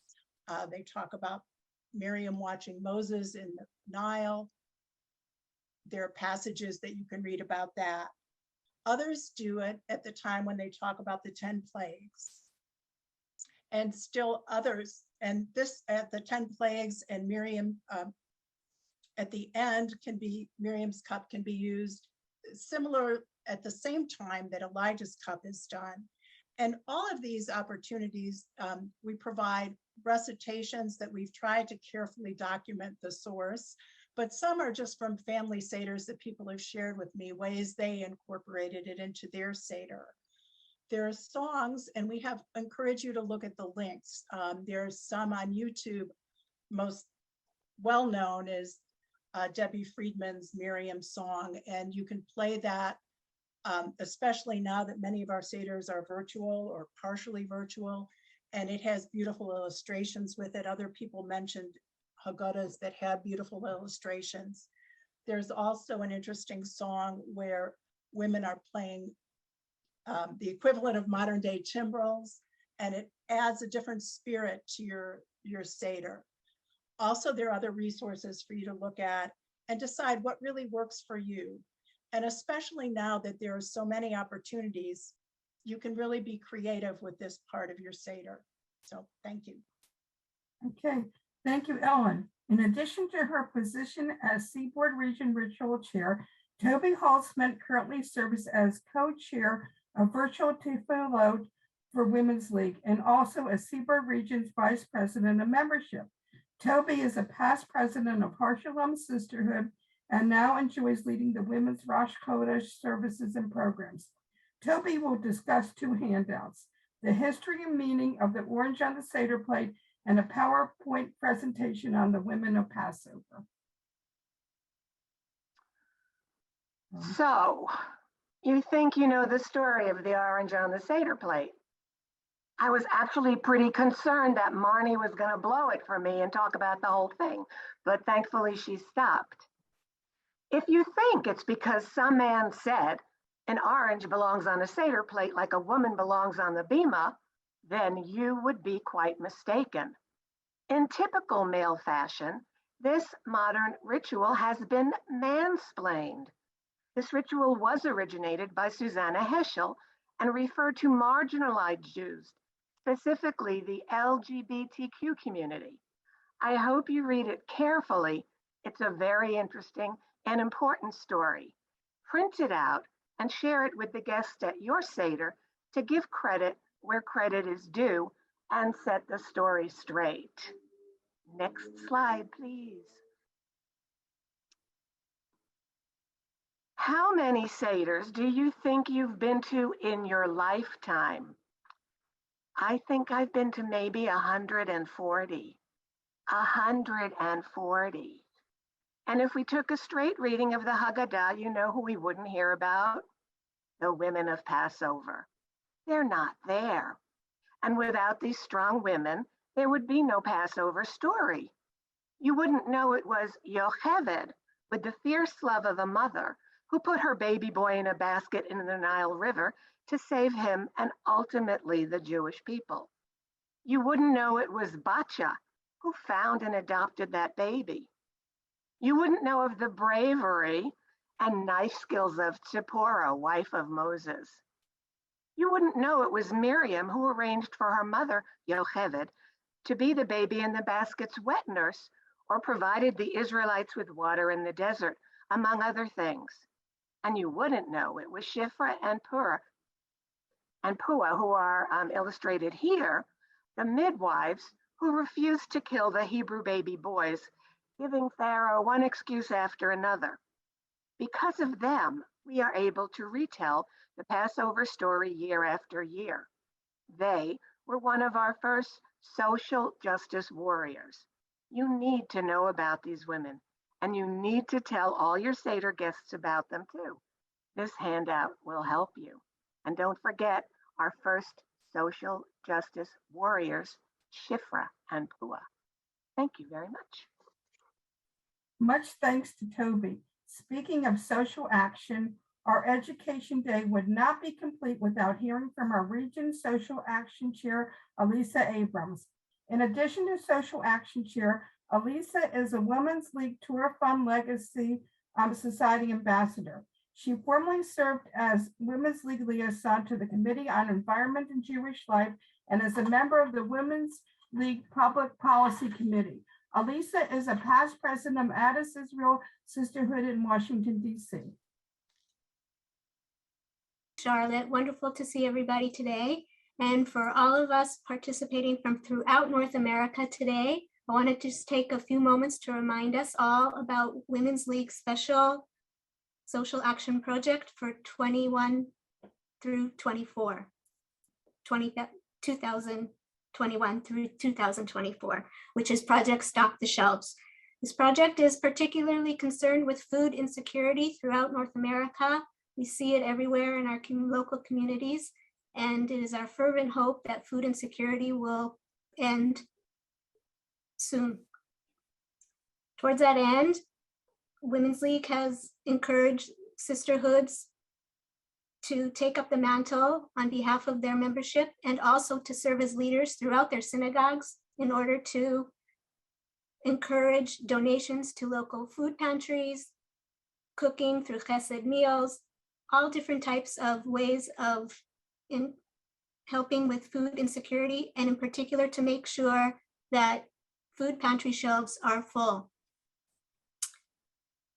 For those of you who are in Seaboard region, you will be receiving in the handouts a flyer regarding stock to shelves and a link that you can use to send to me an update of a wonderful collection that we put together in May 2021 for our spring conference regarding all of the wonderful social action projects in general, but in particular, those related to food insecurity that are being taken up by all of our sisterhoods. At the time, we had 20 entries from among our Seaboard affiliate sisterhoods.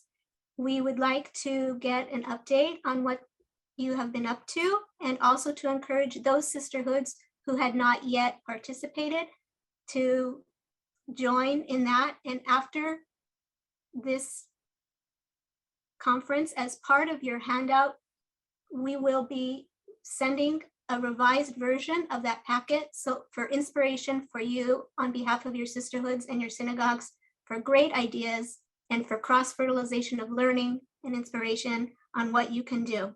There'll be a deadline for that, and also my email in the newsletter, so please watch out for that.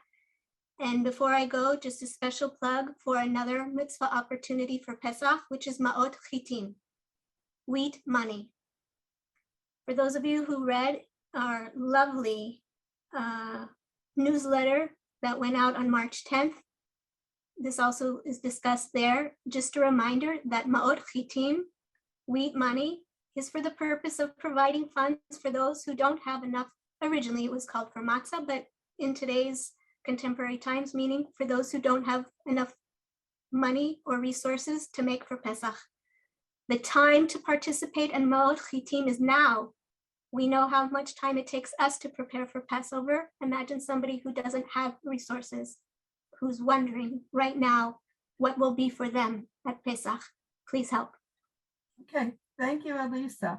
Our Education Day packet will also include the 2 for Seder kit that Marty just talked about, and information from our next speaker, Rabbi Ellen Bernstein, who Barbara will now introduce. Yeah, I just want to quickly thank Charlotte and Bobby and Ellen and Toby and Elisa for really from the bottom of my heart for your those wonderful presentations and for preparing the handouts. I know that research, writing, and public speaking were not included in the job descriptions when you agreed to serve on the education committee, but you all willingly stepped up and accepted the assignments and helped bring our vision to reality. So thank you. And I do now have the pleasure of introducing our second keynote speaker, Rabbi Ellen Bernstein. Ellen Bernstein is an eco-theologian, a spiritual leader, writer, and creative director. She founded Shomrei Adamah, Keepers of the Earth, the first national Jewish environmental organization in 1988. Her books include Let the Earth Teach You, Torah, Ecology, and the Jewish Spirit, and The Splendor of Creation. Ellen also created the first ecologically centered Tu B'Shvat, the Jewish New Year of the Trees, Seder in 1988, and popularized Tu B'Shvat as a community-wide interspiritual ecological art celebration for all peoples. Her most recent book, The Promise of the Land, a Passover Haggadah, is the first comprehensive ecological Haggadah for Passover. Ellen continues to write and teach on the ecology of the Hebrew Bible and serves on the advisory board of the Yale Forum on Religion and Ecology. So thank you, Ellen, and welcome. Thank you so much, Barbara. It's great to be here. And hi, everyone. It's really an honor to be with you today. I'm going to start. Also, I was really happy to get to hear a little of the prior speaker and then all of your board members. And it's just great to see what you're doing to get ready for Passover. And hopefully this teaching will also help. And there'll be plenty of time for conversation and questions as well. I'm just going to start by giving a little background about who I am and how I got to found Shomrei Adamah, the first Jewish environmental organization, and how this Haggadah came to be. And I know you've been sitting for a long time, but we are going to do a little bit of text study. And I was happy actually to be with this group as a conservative Jew myself, and just hoping and assuming that text study is familiar to many of you, and hopefully it will be welcome. Okay, so I didn't have a lot of Jewish background growing up. Yes, let's leave it at that. I was born Jewish, but did not have much Jewish background other than going to Rosh Hashanah and high holidays as a child. I basically found Judaism on my own as a young adult when I was in college, and I was really seeking to find a tradition that I could relate to. I was on a spiritual path of sorts, and I had always been a nature-oriented kid, and I started studying ecology even in high school, and also started studying religion and spirituality in high school. And when I went to college, I was in one of the first environmental studies programs in the United States at UC Berkeley. And when you graduate from, at that time, in the 70s, when I graduated from an environmental studies program, there's not a lot to do with an environmental studies degree at that time. And I was always interested in the spiritual dimensions of ecology and of nature. And I ended up becoming a whitewater river guide and led wilderness river trips. And at the same time, I started wondering more and more about my own tradition and what, might Judaism have something to say about the natural world? And I started looking for a Jewish environmental organization. And I actually, everywhere I went, I would ask people, do you know of a Jewish environmental organization? And for years, people said no. And I ended up moving to Philadelphia for other career reasons. And I was living in Mount Airy, which is this neighborhood where many Reconstructionist rabbinical college students were living, because I live near the Reconstructionist Rabbinical School. And when you ask a Reconstructionist a question like, where's the Jewish environmental organization? They just throw it back on you and say, well, there isn't one and you have to start it. So that's basically what happened. I founded Shomrei Adamah in 1988. I had very little Jewish background. I had very little organizational background, but I was very motivated there was this huge need. There was this gap that there wasn't anyone in the Jewish world paying attention to ecological environmental issues. So I was motivated by that, and I ended up starting the first Jewish environmental organization. And I worked with lots of scholars and rabbis, and we developed a foundation for ecological thinking. So we worked on looking at the Bible from ecological perspectives, looking at rabbinic texts from ecological perspective. So that so a lot of the work was about developing educational resources, curricula, books, holiday guides, all of that kind of thing. And so Shomrei Adamah lasted about 10 years, and I ended up having, after 10 years, I was pretty burnt out. I was still way ahead of my time. And there weren't, while I had a board and that sort of thing, there weren't a lot of people doing similar work as to me.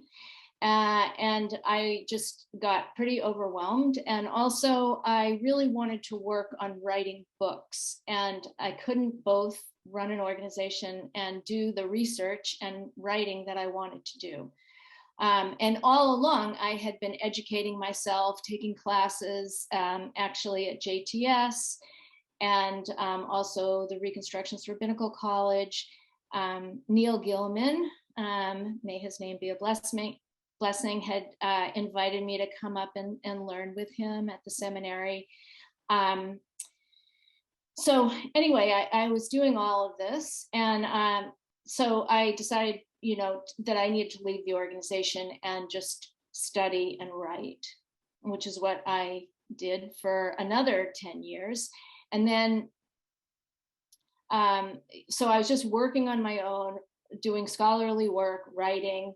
And actually then about 5 or 6 years ago, the publisher Berman House came to me and said, would you write a Passover Haggadah from an ecological perspective?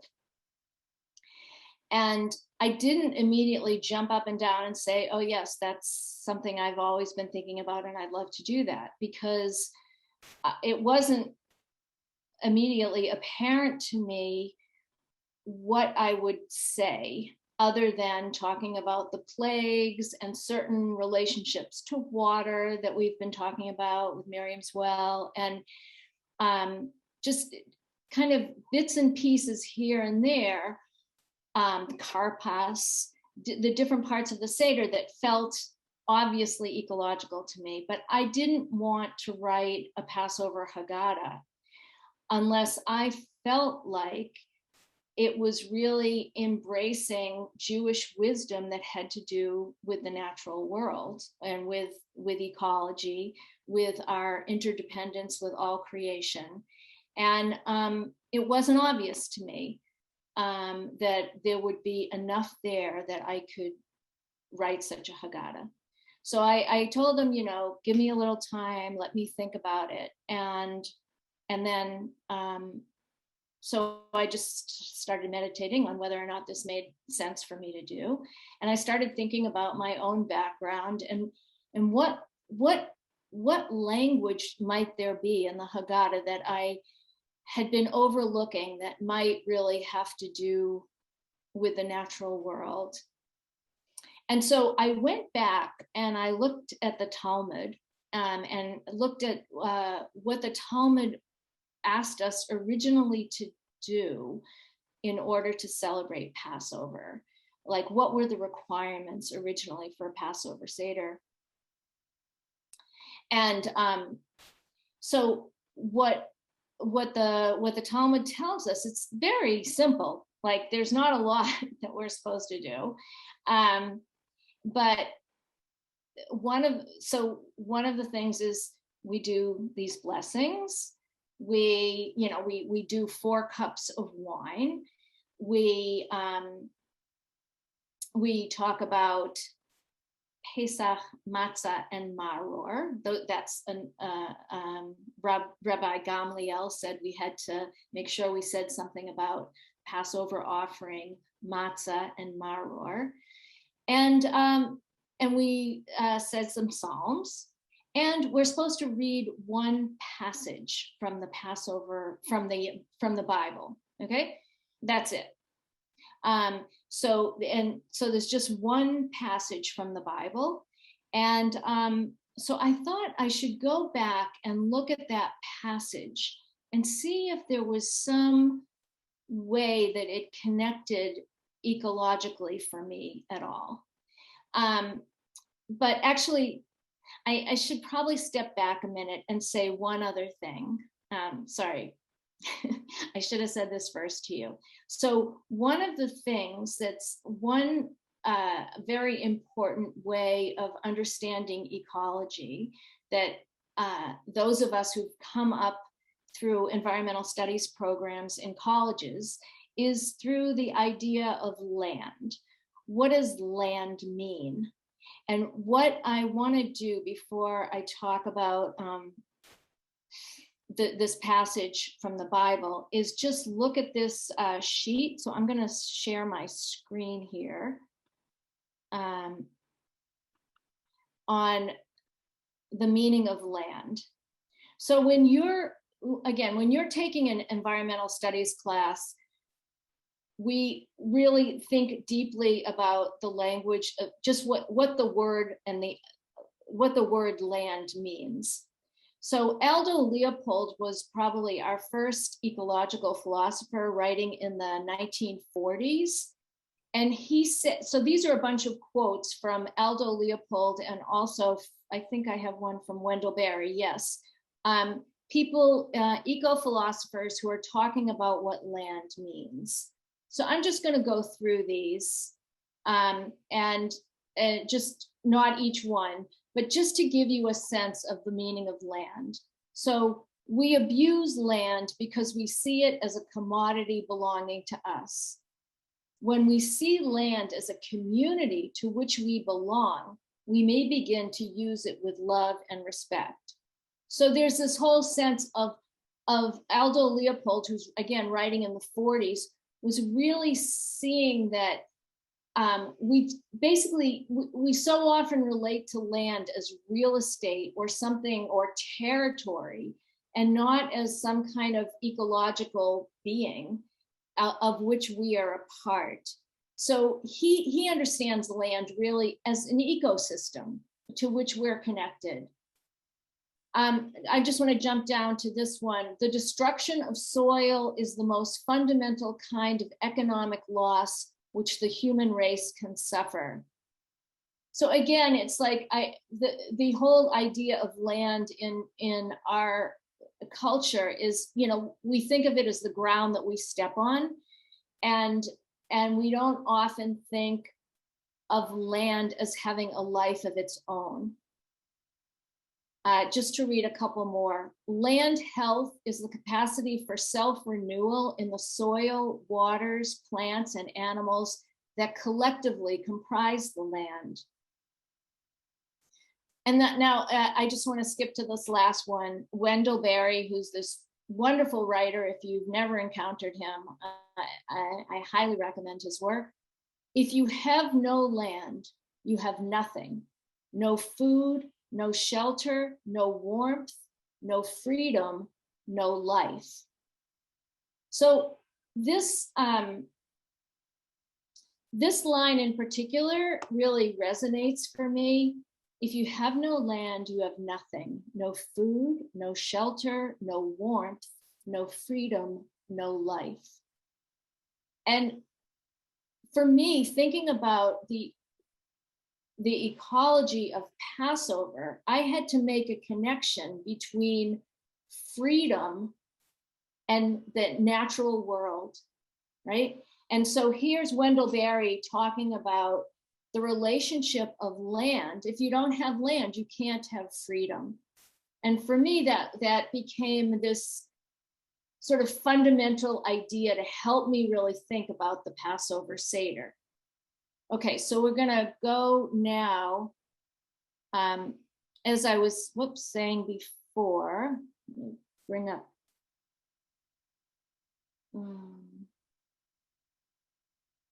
Okay, so I'm gonna bring up this other text.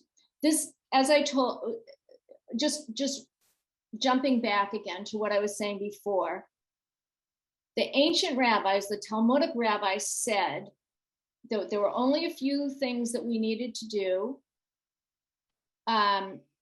for Passover. And the one was reading this text. Now, can you see this text? I'm not sure. That says the text study at the top. It's saying my sharing is paused, and I wasn't sure what that means. Can you see? No, we cannot see it.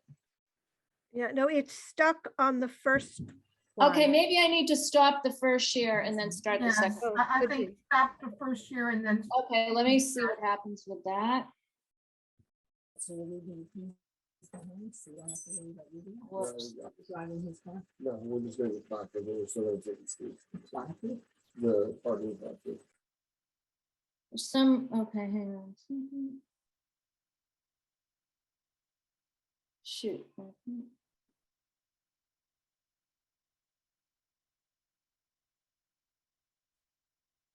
Okay, can you see this now?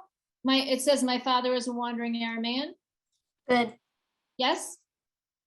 Okay. Yes. All right. So so again, very little, the Talmud tells us there's very few things that we need to do for Passover, but the one thing we need to read is they say, is this passage that begins with the words, my father was a wandering Aramean. I think most people will be familiar with these words.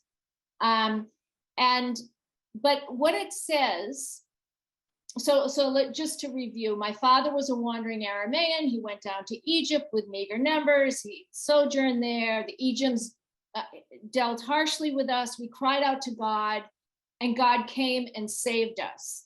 That's basically the story in the Haggadah that we are required to read for Passover. Now, in different Haggadot, first of all, this is inside of a midrash, and it's very difficult to see the biblical story.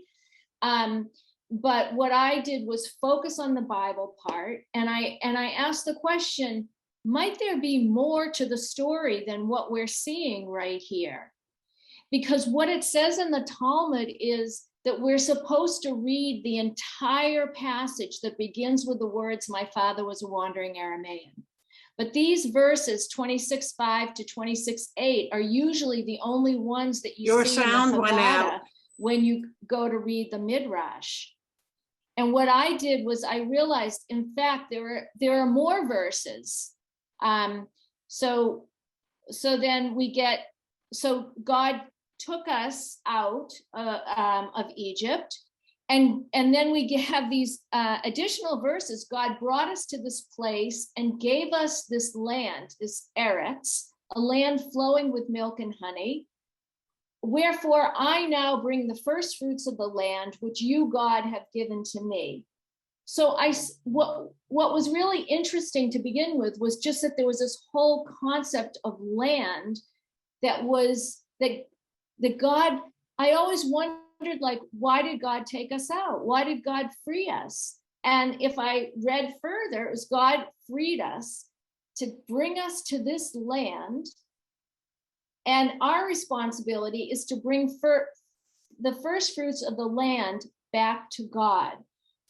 Now, I know this may take a little time to digest, and we'll be coming back to this when I look at the Haggadah with you itself.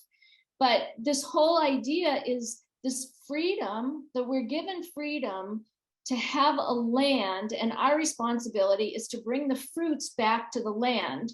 And it always felt to me like this reciprocal relationship between God and us and the land, that God gives us the land, our job is to bring back the fruits, and we can think of those as literal fruits, or we can think of them more metaphorically, that we bring back all of our gifts.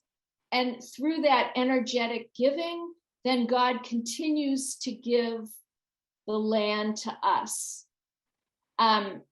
So you'll see more when we look at the Haggadah itself, but I just wanted you to see that in order for me to even write this Haggadah, I needed to feel like I had a connection, an ecological connection to the whole story. And once I found this, then I felt, okay, I can write this. I can do a Haggadah from an ecological perspective.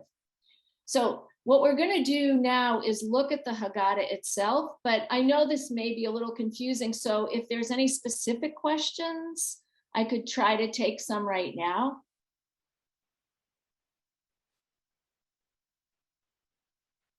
Barbara, any questions? You're muted. Yeah, with your screen share up, we can't see if there are questions. Oh, okay. Yeah. Well, if anyone has a question, you can shout out. Yeah. Otherwise, I'll be dealing with this a little more inside of the Haggadah. Yeah. Why don't you keep going? I think everything. Yeah. Okay, so I'm going to stop this share. And now I'm okay. Okay, so now we're going to look at the Haggadah itself.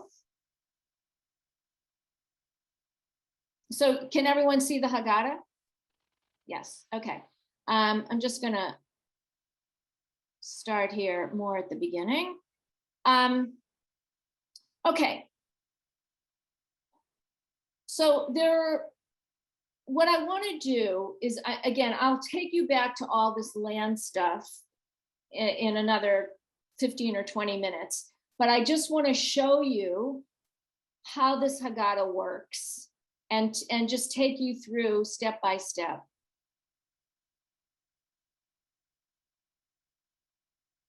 And again, for me as a conservative Jew, it was important to have pretty much all of the steps of the Seder.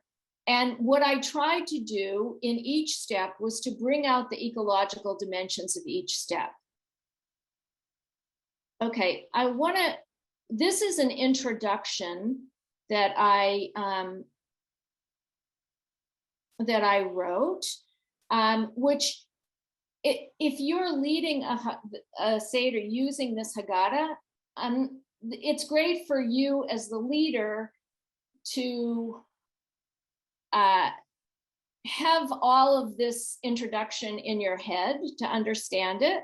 It's not critical to speak it all, but Barbara, can we have 4 different readers? Or actually, let's just have 3 to read these first 3 sections. Why a new Haggadah for Passover? Yeah, sure.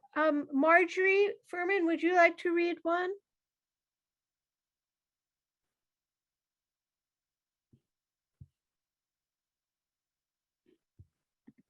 Maybe they need to unmute. You might need to enlarge it a little bit too. I don't know. Charlotte, can you unmute Marjorie?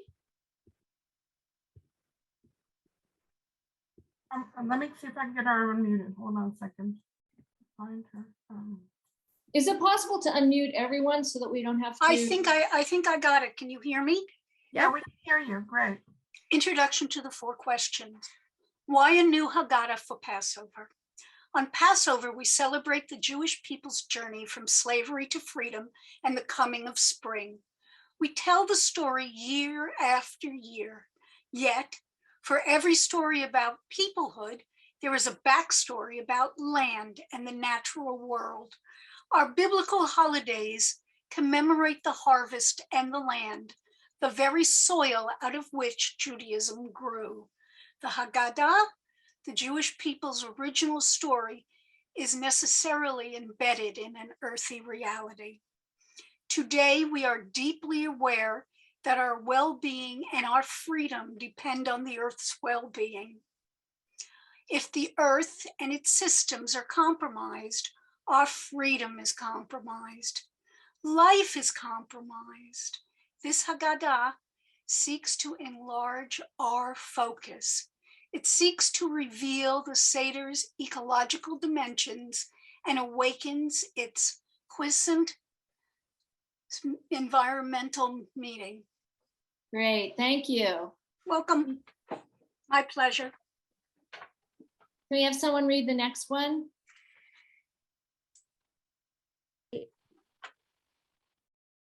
Julia Loeb, are you here? Would you like to read? I am. I would be happy to. Oh, great. Thank you. How is this Haggadah different from other Haggadot? The Haggadah you have in your hands is traditional in some respects and modern in others. It follows the ancient instructions for Passover to read the entire passage that begins, "My father was a wandering Aramaean," which recaps Judaism's origin story. Curiously, the very first Haggadah, which was composed hundreds of years after the instructions for the Seder were written down, never actually cited the whole passage. The early rabbis dropped the last two verses about land, yet these deleted verses transmit a deep ecological message. This Haggadah retrieves these two verses, reestablishing them at the heart of the Seder, restoring the environmental significance of Judaism's central story. Great, thank you. And just one last reading on what is the promise of the land. Barbara, what? I'm sorry, Barbara, did you want me to go next? I did. I would love it. Okay, thank you. What is the promise of the land? The promise of the land refers to the primary blessing that God gives all the ancestors in the Bible, Eretz, or land. That the Hebrew word Eretz means not just land, but also earth, conveys a profound ecological sense. The land or earth is the home of the swimming creatures, the flying creatures, the walking, climbing, crawling, hopping, and sprinting creatures, and us. The land, the earth is our habitat, and we are its inhabitants. Land or earth is the most precious blessing a people can receive. It is a source of sustenance. It is the promise of life, the promise of freedom. Unfortunately, many people regard land as lifeless and inert, real estate to be bought and sold, or territory to be acquired and owned. And many Jews conflate land with the land of Israel only. If people view land this way, the whole subject of land invariably turns economic or political, and the deeper ecological meaning of land is lost.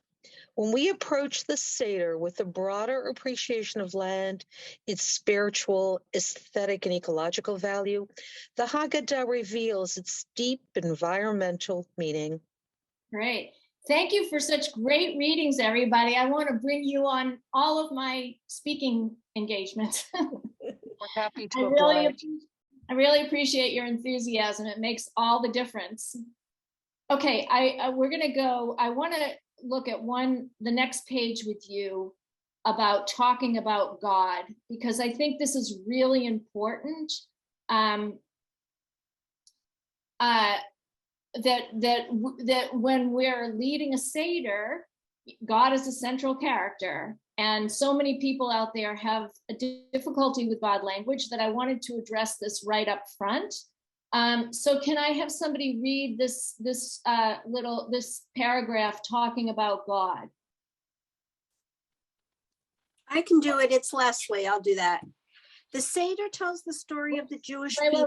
Other side, talking about God on the other page. Oh, sorry. God is a central character in the Passover story, so it can be worthwhile to consider how to help guests who may be uncomfortable with God language feel at home at the Seder. Judaism offers many understandings and metaphors for God. God is known as the breath of life, or Ruach Elohim, rock, eagle, nursing mother, and bringer of rain. God's Hebrew name, spelled Yud He Vav He, can be translated as one who causes being. God is the force, the mystery of the universe beyond our control. In ecological terms, God is the oneness that connects all things. The Jewish people are called Israel or Yisrael, which means one who wrestles with God. To be Jewish means to wrestle with the meaning of God, not necessarily to believe in God. This Haggadah integrates these understandings and invites readers to consider God as the ancient rabbis often did, as Hamakom, or the place. Hamakom, or the place, the one that connects and sustains all places and the creatures that inhabit them. Great. Okay, so this is all background information that is nice for the leader to have a handle on, but it's not necessarily going to be read at the Seder. It could be, but it's up to you. Okay, so This is all free Seder, actually, but we do talk about here at candle lighting that just this very first side comment, Jewish holidays begin in the traditional space of evening. Take a moment to walk outdoors and face east. If it's a clear night, you'll see the full moon of the Hebrew month of Nisan rising. It's a wonderful way to remember that our holidays are tuned to the cycles of nature. Okay, so then the official, whoops, hang on a sec. Okay. So this is the 15 steps of the Seder. And then we come to Kiddush, Kadesh. So what I'm going to do is I'll spend the next, I don't know, 15 minutes, 20 minutes going through the Haggadah.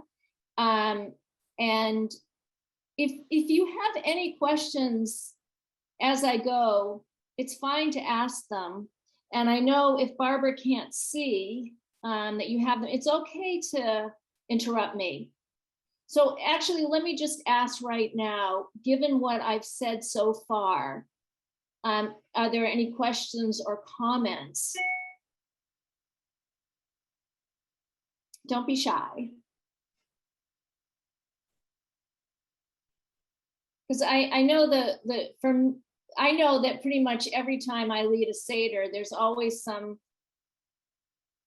concern about God language, and I like to really be able to address that immediately. Okay.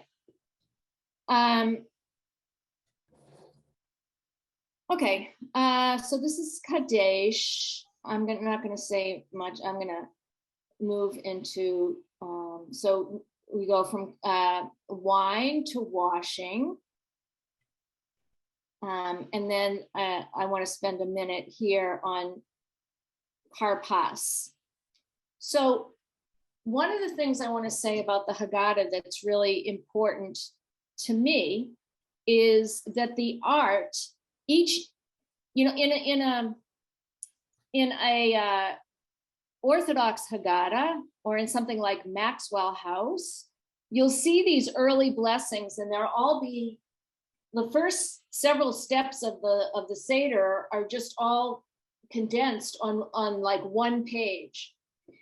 The beauty of having this art is that, or one of the beauties, is that each step of the Seder gets at least one full page and one piece of art.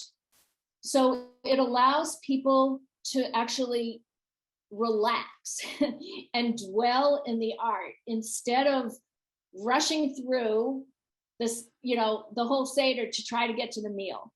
The point is to enjoy yourself on the journey, to think about what's happening along the journey. And also the art can, for those people who are less oriented towards text, you can also use the art to just say, well, what does this piece mean to you? Okay, so karpas for me, before I really got into Judaism, karpas as an ecologically oriented young person, this was the most important part of the Seder for me. And I loved having all kinds of greens at this moment in the Seder. And I don't know if you folks are aware, but in some Sephardic traditions, the table would be decorated with different greens. So not even, so not necessarily having containers, but the table itself would be decorated with different kinds of lettuces. And I always use lots of as many different kinds of greens as I can find, arugula and watercress, as a real celebration of the beginning of spring and all of the greens sprouting out from the earth. Does somebody want to read the first paragraph here? Limor, are you with us? No? Okay, you starting with karpas? Yeah. Karpas refers to all the green vegetables, the parsley, arugula, or other greens on the table that sprout from the soil. It symbolizes the vibrant, verdant energy of spring, of life's urge to break through the dry earth. It reminds us that the freedom to just be, to express one's inner nature, is the most essential freedom. And then just jump to this next paragraph, our tradition. Our tradition has special blessings for grains, vegetables, and fruits, our most basic and earthy foods. Plants sustain people and animals alike. Like plants, we are born of the earth. The Hebrew language teaches this. The only difference between human, Adam, and earth, Adamah, in Hebrew is the letter Hey. Great. Okay, that's great. So let me just also stop here for a second and just say a little more about how the Haggadah works. So everything that's in green here, okay, you'll see the green on different pages. The green is the traditional text. What this other writing here in black is my contextualizing of the traditional text. So the stuff that you're absolutely supposed to read is the part in green. And then the marginalia, these little tidbits along the side, are those things that can be inserted. So when I lead Seders, I like to let people know at the beginning that they can, as the Seder is going along, they can be paying attention and sort of scanning the margins for interesting little tidbits that they might want to introduce into the Seder. So it's a way of engaging everybody at the table. And again, this Haggadah works like any other one of just going through and reading out loud. I think that, this Seder would probably be about 90 minutes if you were to go through the whole thing, or maybe longer. So you can also, as a leader, just, decide, okay, we're just going to read one paragraph on this page, and then we're going to read the traditional blessings. But also, let me just also say, part of my background, for a while, I was the director of Jewish continuity at the Philadelphia Federation. And a lot of my work was about reaching out to unaffiliated Jews and making Judaism accessible to larger audiences of people. And so that's another primary concern of mine, is accessibility. So, the goal of this Haggadah is that anybody could pick it up and lead a Seder. Okay. From Karpas, we go to Yachatz. And I'll just read a little bit here. So matzah is the central symbol of Passover. Matzah is the simplest of all foods, wheat and water, humble pie. It is parched and dry and unassuming like the desert. I'm just going to skip. In the context of Passover, bread symbolizes the additives and excesses that weigh us down and enslave us. Matzah reminds us of what bread would like us to forget. Passover is the path to basics, the earth, the wheat, the water, and our essential selves. Passover teaches that freedom comes when we rid ourselves of the burden of too much. For now, we simply admire the matzah and reflect on it. It's the root fruit of our peoplehood. Now, this section about we break the matzah here, right? I found that this Haggadah came out in 2020, right as the pandemic was starting, and this whole section on the brokenness of matzah felt like very timely. So I'm just going to read this, and we'll talk about this section here. The broken matzah is symbolic of our own brokenness and the brokenness of the world. Some of us have broken with the past. We may have lost a sense of history and our connection to our ancestors. Others may feel broken or detached from our earthly home. we may have lost touch with the natural world and all that it gives freely to us every day. So at this point, like there's all these ways to engage people in conversation, right? That's what we want to have, is a robust conversation at our Passover table. So there are all these opportunities for talking and conversation prompts. And this one is, are there ways that you feel broken or disconnected? How might you heal that brokenness?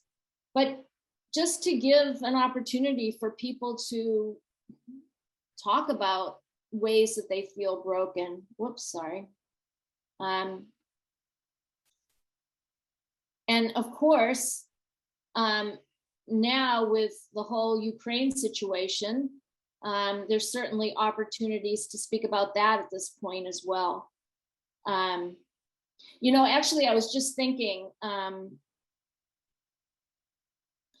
at the, whoops, I'm gonna bring us back to the right page here.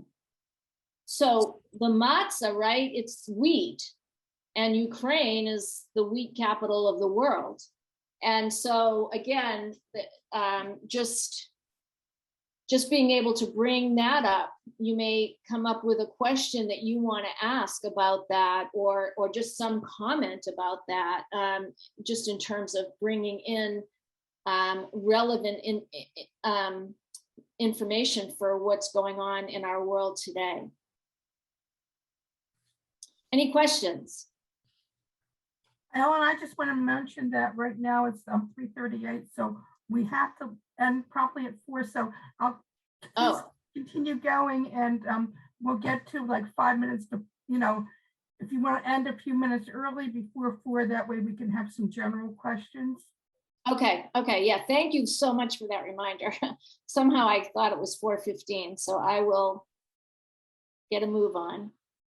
Okay, so then we come into Magid and the whole telling, the 4 questions. One of the things I want to point out about the 4 questions is that the questions, 3 of the questions have to do with food. And again, that's a connection to the land. So I'll just go through this and try to point out the ecological question, the ecological content of the different steps of the Seder. Okay, so physical slave, then we come into physical slavery. Again, the material in green is the traditional material, and everything else is context. Again, the art to bring up with people to see what they feel when they see this art. Okay, the 4 children, which is one of my favorite parts of the Seder, here shows just the art, I think, is so expressive of 4 different types of children, just like with different colors being highlighted for the different children. And I want to just point out, like, a lot of people have traditionally have difficulty with the second child, the child that's considered rebellious. And I want to show you how I've handled the rebellious child here. And what I do here is I include the children's questions, but I am not including the parents' answers, because it's not, I think that the most important part are their questions. So the rebellious child says, "What does this service mean to you?" So the child emphasizes the words "to you," distancing themselves from the community. While it may be tempting to pigeonhole this child as the bad boy, perhaps he simply prefers to perform his service outdoors chopping wood or tracing the stars in the night sky rather than indoors in a religious ritual. And here I'm playing with the word avodah. The word service in Hebrew is avodah. Avodah means both service in terms of a ritual service, but it also means service in terms of physical labor. So that's what I'm playing with here is that the service of doing physical labor outdoors may be as connecting and meaningful for a child as being in a ritual, and maybe the ritual isn't meaningful. So this is a way to include different kinds of children. I also want to say here that I use different pronouns here to hopefully include all different children. So I use he, she, and they as a way to try to be inclusive. I think this was the first time my publisher ever used they in pronouns. So I had to convince them that it was really important to do that. Okay, so those are the children. Then we come to spiritual slavery.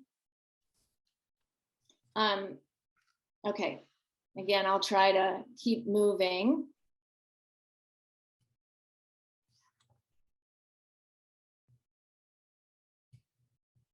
This is all spiritual slavery. Okay, now we come to, this is the origin story. Again, this is the part that is this essential part from the Bible that we're supposed to read in any Passover Seder. So basically what I've done here, this is the traditional part. My father was a wandering Aramaean. He went down to Egypt, right? And then God, Adonai took us out of Egypt with a mighty hand and an outstretched arm with awesome powers and signs and wonders. And then in the bold, I added the other two verses that were left out. God brought us to this place and gave us this land. Now I bring the first fruits of the soil, which you, Adonai, have given to me. I'm going to show you how I handle this going forward. So you take each verse, which is what's traditional to do, and I give the biblical story relative to each verse. But I want to show you how I handled, oh, we'll come back to the plagues in a second. Okay, so we'll take a minute to read this. So this is the part that I reinserted. Adonai brought us to this place and gave us this land, a land flowing with milk and honey. And for efficiency here, I'll just read a little bit. I'm starting in the second paragraph. In Egypt, Pharaoh owned and exploited the land and everything in it, the fruit trees, the animals, the gold deposits, and us. In Pharaoh's ownership economy, people and creatures were commodities to be bought and sold. If we were going to inherit a land, we would need to honor the dignity of all people, all creatures, and the land. God freed the Israelites, not just for our sake, but for the sake of the entire creation. The land and its creatures belong to God. We could not own the land because the land has a life of its own. We were to treat the land as a commons, which everyone could share and enjoy together, just as we all share the air. We were to see ourselves as God's tenants, guests on the land. The hardest lesson for us to learn was that the land could not be guaranteed. If we neglected the land's need for rest every 7th year, that's the Shemitah. If we forgot the Sabbath, if we avoided giving to the poor or hoarded the land and its produce, our behaviors would reverberate in the land. And one day the land may be unable to endure our indifference any longer. The land may have no recourse but to spew us out. And these are all biblical ideas. If we wanted to dwell freely in the land for generations, we would have to know what farmers have always known, that caring for a land is a matter of life and death. It requires dedication, perseverance, and love. Okay, so that's like, again, there's another page on this, but that's the thrust of the "My father was a wandering Aramaean" passage. And I just want to say, read this one margin bar. We live in reciprocity with God and the land. God gives us a land, and we bring the land's fruits back to God. Returning our fruits to God ensures that the cycle of giving is unbroken. Okay, so from here, then, oh, wait a second. I want to get back to the plagues, because the plagues are right here. And the plagues are very ecological. So I'm just going to read a bit here. First of all, the way that I understand the plagues, and I don't think I'll have time to explain all this, but that each plague is related to the next plague from an ecological perspective. And so I just encourage you, hopefully most of you have the Haggadah, and if you read this sidebar over here, could the plagues have had some basis in natural phenomena? It really gives you a sense of how each one of these plagues then brings about the next one of the plagues. But the most important thing here is the whole point that there were the plagues to begin with. God could have sent an army to overthrow Pharaoh, but God called on creation to convey the message. The plagues perverted the entire natural order. God had created the earth and all its creatures, but now God was undoing all of creation. I mean, it was the most horrible thing. And this was happening in Pharaoh's corner of the world. Okay, when we were finally able to imagine ourselves as a free people in a land we could call our home, our energy seemed to well up. Maybe we even roused the east wind. It blew so hard that it split the Red Sea. The waters opened like a birth canal, and we fled from Egypt and crossed safely to the other side.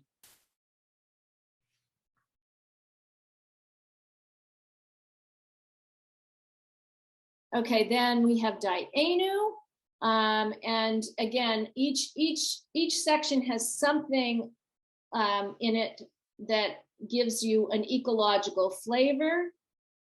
So like Dayenu, the whole concept of it would have been enough teaches that when we take a minute to feel satisfied what we already have and recognize that we are blessed, not just with enough, but with more than enough, we free ourselves from the illusion that we need more.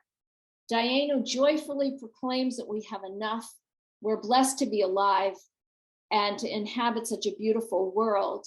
And this whole concept of enoughness is such an important ecological principle that, you know, I mean, if you understand so much of environmental problems as connected to consumerism and over-consumerism, then the whole concept of Dayenu is really profound.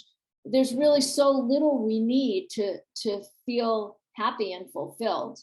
So I'm going to just do a little bit more. I love this, and then we'll turn to questions. I love this art for matzah, Pesach matzah and maror.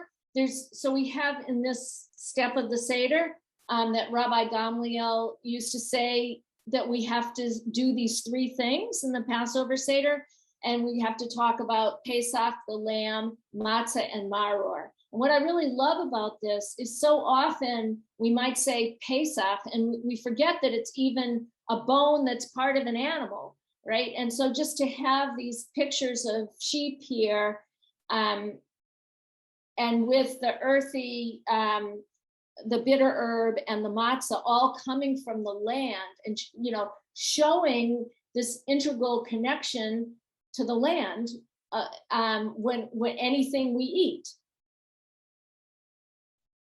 All right. So I know it's getting late.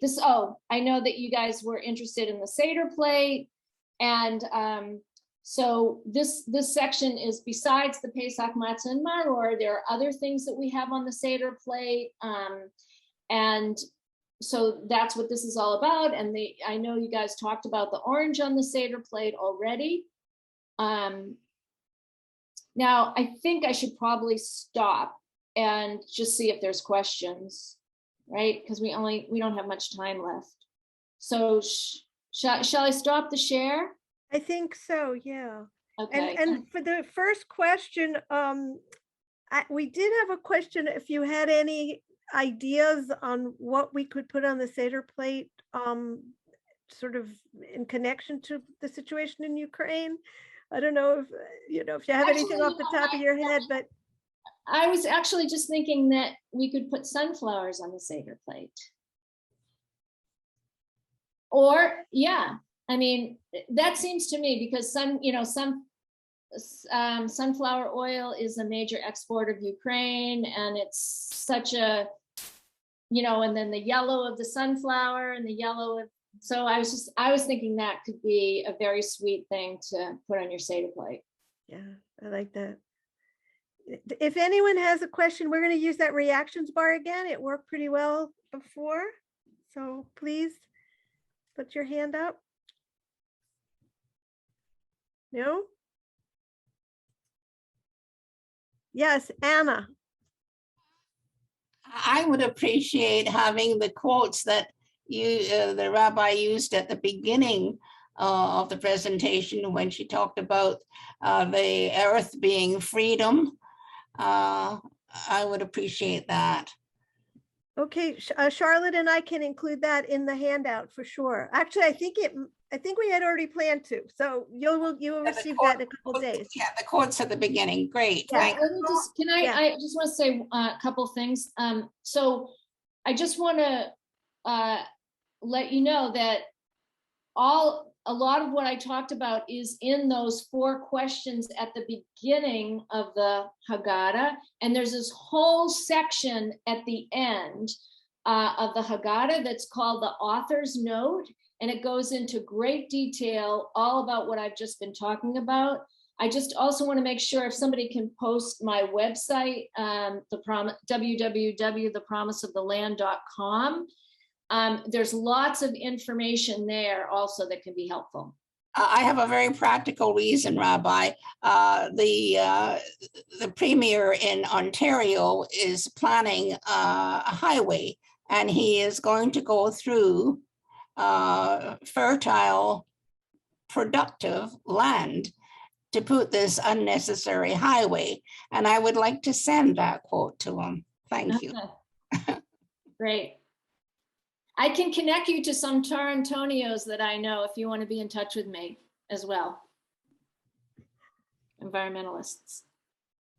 Okay, Toby Friedberg. I think that the Haggadah is quite beautiful and meaningful. And I was wondering who did the artwork? The art was done by Galia Goodman. She lives in Durham, North Carolina. She's probably 72 at this point. She has a website. You can Google her, Galia Goodman. She spends all of her free time hiking and has hiked the entire Appalachian Trail. I think she finished it in her 70th year. So she had a strong inclination, like her own ecological sense, which was great. So thank you. Yeah. Wendy? Yeah, for a few years now, I've been sort of getting into growing my own carpus. Great. If I could get the timing quite right with everything. But I was wondering, I always just sort of, cut everything off and stuck it on the Seder plate. And I'm wondering, it might be a stronger feeling to have people give each person like a little scissors to clip off their own. And yet, am I violating any of the rules against like working on Pesach, or is that going too far? You'd need to ask a conservative rabbi about that. I'm not oriented towards those kinds of rules, so I don't really know. But as far as I'm concerned, it would be fine. I think it's a great idea. The more that you can have an embodied activity, the better. Okay, thank you. Sure. Somebody asked about where you can purchase the Haggadah. It's on Amazon, and we will provide the link in the handouts. And if you love the Haggadah, as most of us have already who have ordered it, please leave a favorable review for Rabbi Ellen Bernstein. It's absolutely magnificent. I had gone through part of it, but seeing it on the screen made it even more beautiful. I have to tell you, it's fantastic. Oh, So- let me also say that it's available as an ebook, so that if you are doing a virtual or part virtual Seder, it allows you to, to do it with people everywhere. And you can do the same thing that I just did. That would be amazing. Yeah. So we are 2 minutes from our ending time, and I just can't thank Ellen Bernstein enough for just a magnificent presentation. Thank you. You've introduced us all to so much information, and you're going to enhance our Seders, I know, in my house for sure. My husband is already busy planning what we're going to do, and I've sent Haggadahs to my daughters in California, and we're all looking forward to it. Great. And there is a whole section at the end about how to create your Seder table, what foods to buy, what they all mean ecologically, and how to have a beautiful ecological Seder. And I think Barbara will be sending that out to everybody. Yeah. I'm going to close now, just thanking you all for being here and taking, part of this. It really was a beautiful day here, although not as warm as it's going to be later in the week. So I'm really happy that you were willing to stay inside for a couple hours to be with us. We are already looking at maybe an in-person outdoor event on a Sunday in June. Marjorie and I are looking at different parks or gardens in the district in Washington to make it convenient for people to come from all of our different areas. So look for that. And Marjorie, do you have anything you want to add, or? Just want to say thank you for everyone who came today for this very stimulating and interesting afternoon. And again, I will join Barbara and Charlotte in thanking our speakers for their excellent presentations, and for the rest of the education team who have presented beautifully today and will be providing very interesting and informative handouts, which we'll all be receiving via email. And isn't it going to be nice to be able to meet face to face in just a little while? I wish you all a wonderful Pesach with your families and your friends. And just so you should all know that my family has been inviting non-Jews to Seders for so many years that some of them even think they're Jewish now.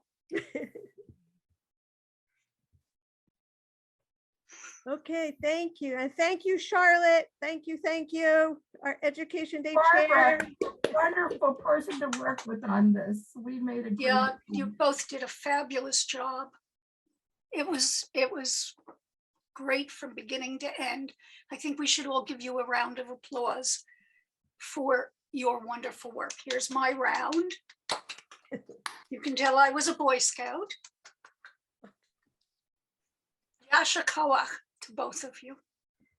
Thank you again. And thank you, Ellen. Thank everybody for coming. Okay. Bye-bye.